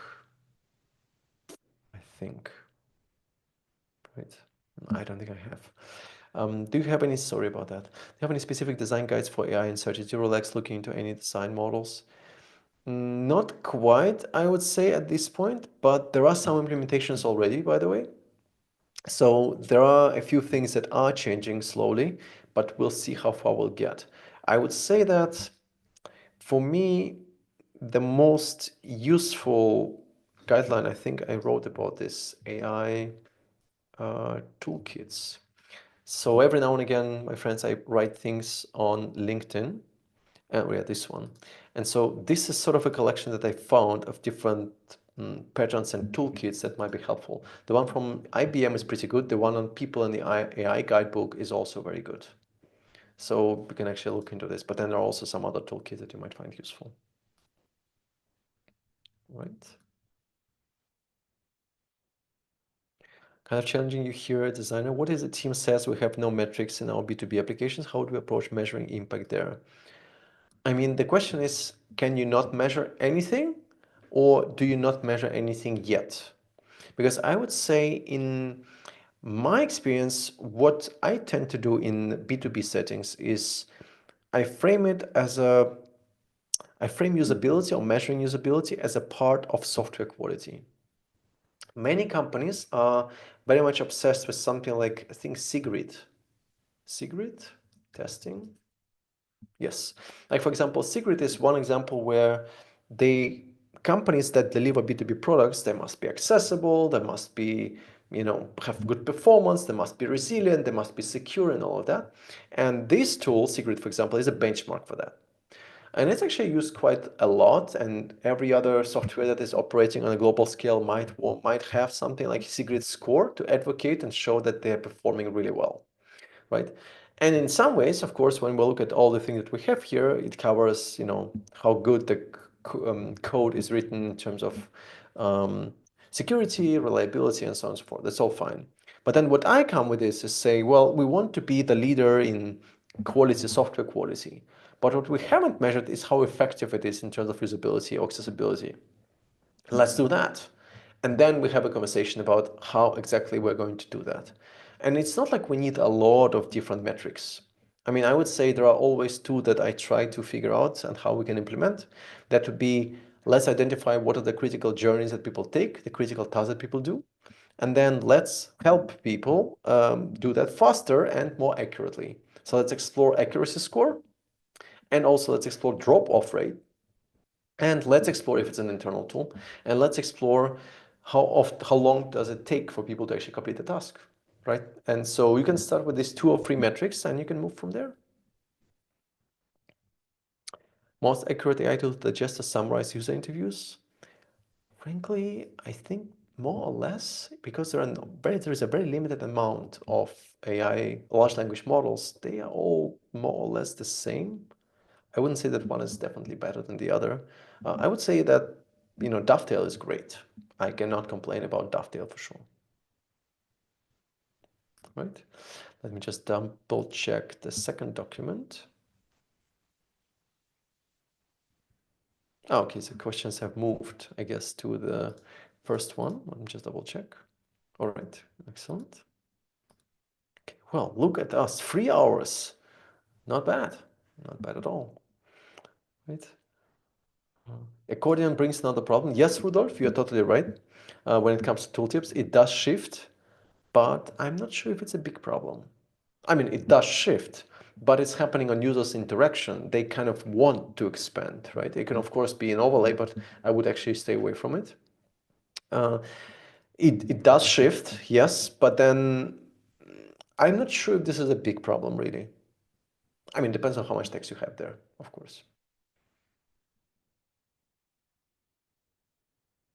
Oh, thank you so much. That's very, very kind. And I hope there will be some useful bits here and there for you. Well, I think I'm going to go get my tea, everyone. Well, thank you so much for joining in. I hope that you found it useful. Tell your friends. This Google Doc, by the way, is not going to go anywhere. So feel free to share it, and the video recording will appear here eventually as well.